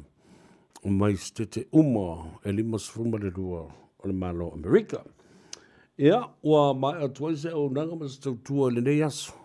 Ua ono aso le vai aso o tātou mafuta. Oko kai so fia. O maua le malos i le whaafonga ma iei le tunu ia whapena foi o na tātou mafuta pea ma whiro i pea e lunga o upenga te whailangi ia ai le ngata fo i lea ia o mata upu ese o tātou whasoa i nei i mea lo tutupu le tātou tunu ma neia la whanongolongo atu i le launga le fionga le tamaita i pandemia Sao noa mua lea mo le taimi mua le United Nations Convention le vaso nei. Oka se launga. O le launga autu lava le na i lau whalongo longo mai isi. Te tai o malo sa mafuta atu. So oi lea ma le launga wha min star le fionga. I le te whono po le min star fo lea. O mata upu o whaato anga. Tanga ruenga o whainga whaiva. Ese foi le matango fie. I le tau mo whainga Samoa sa ili ana maketi e tunu i fafo. I le i lofo i Samoa ola fua i le turanga fsuia ina o le tau. Si i le swasami. Ia whapena fo i ma le whaale anga ina. O le afu o le langi. Ia ona o le turanga o le tele o meo. Whale whainga aluenga. O lo lato susuru ina a mea whapea fōi ia o mea swau ma alu ele kasa leanga ile e o mana vaina e tangata ia ma iai mo tele isi mau whawhita uli e tula i mai ai o le soifua malono ina ma le whaaleanga ina o lau whanua ma o ngā sami e whamoe i ai le soifua manuia o tangata uma o le lalulangi Aneia na saunoanga whavao malo le nei vai asu e tāua lunga i ei le tātou polkalame. Whatasi e foi.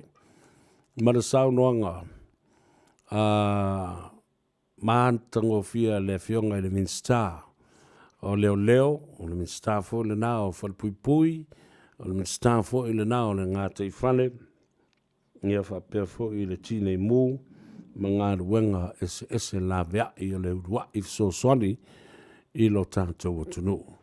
Lea na teuteu ai nei ia tulafono ma vaenga iwa o le tulafono au tu o le whinga panota sa au tōla lau i nātu le vai asana se i ma vaentu nei. Ia ua whiwala si to ina fo le ngai le maloma te tai le tua ngai mai lato na pāsia umalawa. Ai maisi o le nganga fia ma le nganga whaftai. O le pāsia ina foi, o le tala au tū o le tupe, o se whainga malo e le I lewa, o na tūla I mai le foi. Mai o le tātou pesel nei, fo I mai. Ia ona whai leo le upu tātou te tau mamai ai. I le nei fo I awauri.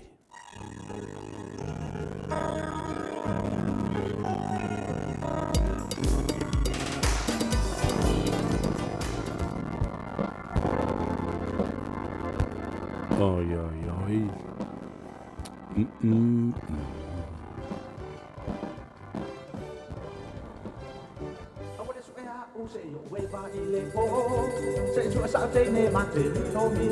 Ia ngā, kama kisi kisi.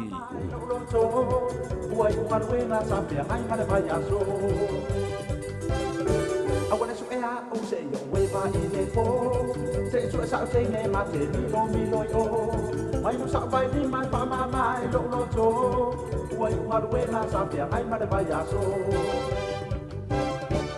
Kisi mama kisi kisi ma ya Ua o foi mai nei sa o we vai le pele kalaku Mali e lo lo to le vai to ai te tala mo a Ua o ma lili ua ai o itai haku Ta mai o leiva ua o toi po I no ai ha Pei ua ai ita se atu aloa ua fai ai ha Tanu mai lava lele mani e o mama ya ita Vai mai ua e se lava ua suri o uinga Ta mai o leiva ua o toi po I no ai ha Pei ua ai ita se atu aloa ua fai ai ha Tanu mai lava lele mani e o mama ya ita Vai mai ua e se lava ua suri o uinga Kisi mama kisi kisi maya Ua o foi mai me sa o we vai le pale kalapu Pali lo lo to le vai to ai tala mo a Ua o malili ua ayo I tai haku Oni lava o mama sa o we vai le van vaya Ma wa tau sala e whana Ai pe tani e le I ua yo lo ua hanga Tu mau te lava o la ua sala ua matala Oni lava o mama sa o we vai le van vaya Ma wa tau sala e whana Ai pe tani e le I ua yo lo ua hanga Tu mau te lava o la ua sala ua matala Kisi mama kisi kisi maya Ua au koi mai nei sa au we vai le pere kalaku Mali e lo to e le vai to ai te tala mo a Ua au malili ua ai o itai hanu Oni lava oi mama sa au we vai le man vaya Ma vai tau sala e whana Ai pe tani e le I ua yo lo ua nganga Tu mau pia lava oi la ua sala ua matala Kisi papa kisi kisi maya mama Sauia I te tau matua e ka a se lo paka Se vai o mataua mupu mai se no ai ama Matua talia oi ina ua sala mo mai na yo mata Kisi papa kisi kisi maya mama Sauia I te tau matua e ka a se lo paka Se vai o mataua mupu mai se no ai ama Matua talia oi ina ua sala mo mai na yo mata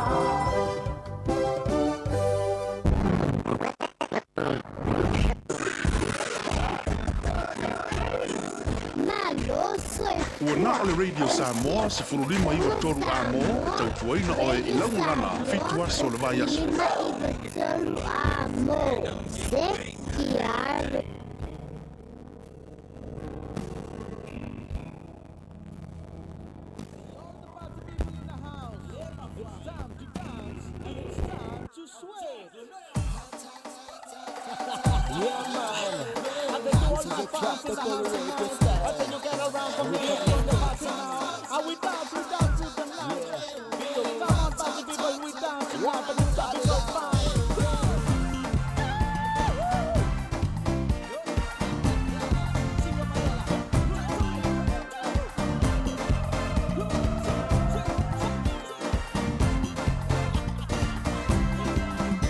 Party people in the house, are you feeling hot? Say everybody all night and the party won't stop. You can dance to the beat, have a lot of fun. I can feel the body heat, everybody come on, say yeah, say oh, say come on, have a fun tonight. There's a party going on through the morning light. Feel the rhythm, feel the heat, feel the funky beat. Say come on, together let's party on. Bounce on fire and I'm feeling strong. To all the party people say feeling hot. The jumping go fans say feeling hot. Say hot, hot, hot. Come on, all the people in the house, let's dance now. Come on.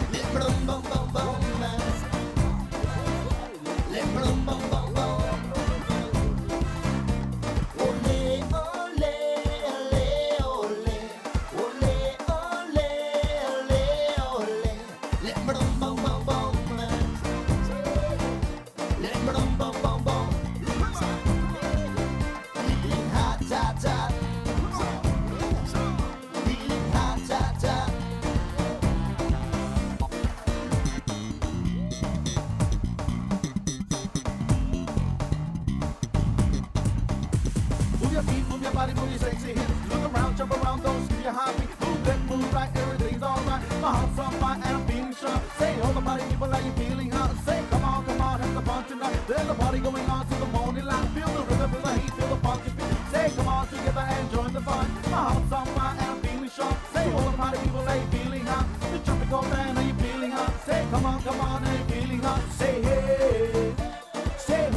said we jam up with some new reggae rap to the style of a shine.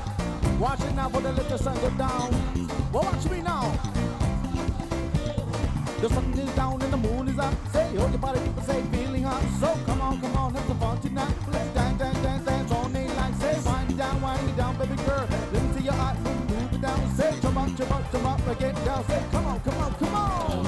People in the party, people in the party, people in the party, people in the party, people in the party, people in the party, people in the party, people in the party.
Ia, le rā nai whawhiwhianga sui whiwhiloi fo i wā fo le whaafonga tā pua i le tunu. A watu le whaamalo, ma le whaaftai, i maulunga le tātou tunu, le tātou maafutanga le neiva yaso, i anga leile tua, ma ia pui fo i loutou soifua, ma le whaamai aina o ngā ruenga o tutoe, o le nei fo i astonai, ia ma teitai atu fo i, ma le saunga le mu, i le asua tai au, launga ina fo i, o le upu fola le tua.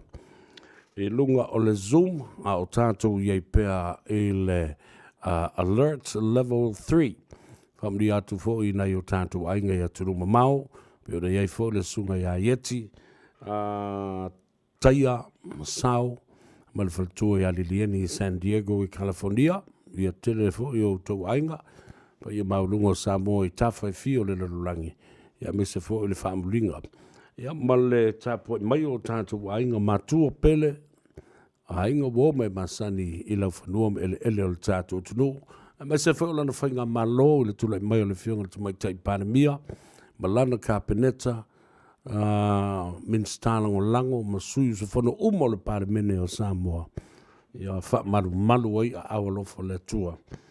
Ina ia awinga koe whi ngisi kangakangi me leanga. Le mea tāua, ua whaalia le whina ngalo le tua, ua tū le malo fau o Samoa, ia malana whionga ili tu mai tai panemia. Yeah, it will go down in history. Le tala whaasolopito o le lalulangi Samoa male Pasifika. Ia, le tala le male nganga whaaloalo, mangalo fo ia se whaale tonu o Savea ia le tātou mafutanga i le neiva ia so. Ia matoi whaafo i mai upu a Savea.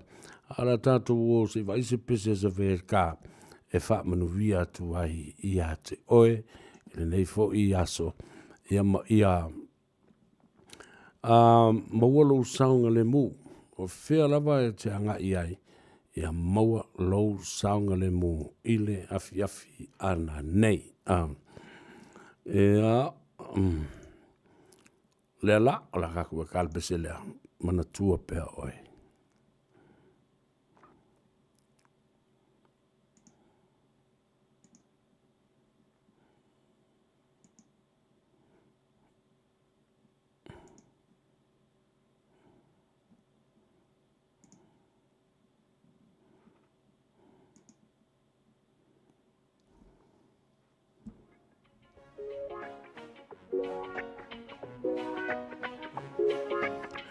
Ia, pese Murphy matau tia tātou te tau mawai ai, alofa tele mo oe, ta mam tina mātutua, ma lolo tātou tano, ia mese foi, ona iau paanga, mo mai masani lungo le tātou Facebook page, ia, whapea fo le tātou YouTube channel. Sa vea pese tāle nei lau toa ona, wheloa I le vai aso fau. Whaasoifua ia manuia. O ai e lo tangata, wa e sina fia mea umalava. Tu maulo vi ingale tu mamalu, e le au ngā u. Olo alo fa e winga e se.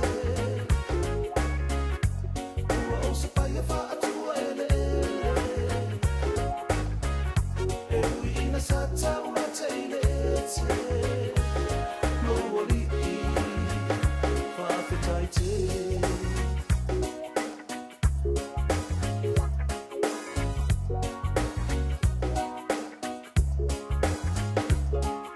O le atua manu malo, o le te talo i le ao ma le po. Alo whangia lau au na fia sa o loto.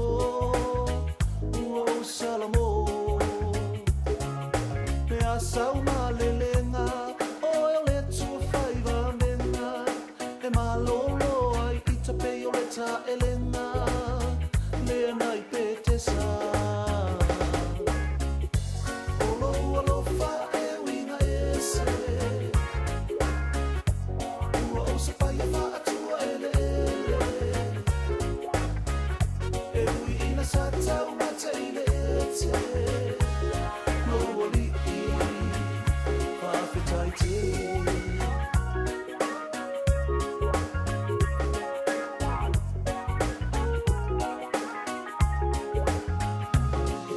Wa mauli mauli tusi pa ia, o le oti po o le pangatia.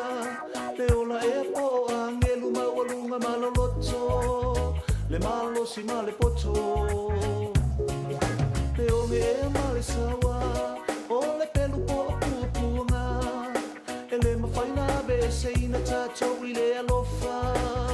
O le tu o le tama. Olo alofa e winga e se. Ua o se pai e wha atua e le ele. E ui ina sa tau ma te ile e te. No wali fa fitai te le.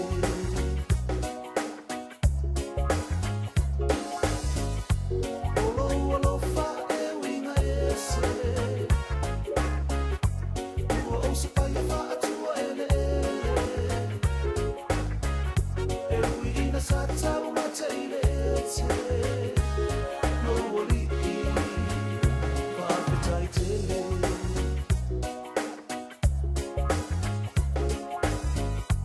Olo alofa e winga e se. Ua o se pai e wha atua e le ele. E ui ina sa tau ma te ile e te. No wali fa fitai te le.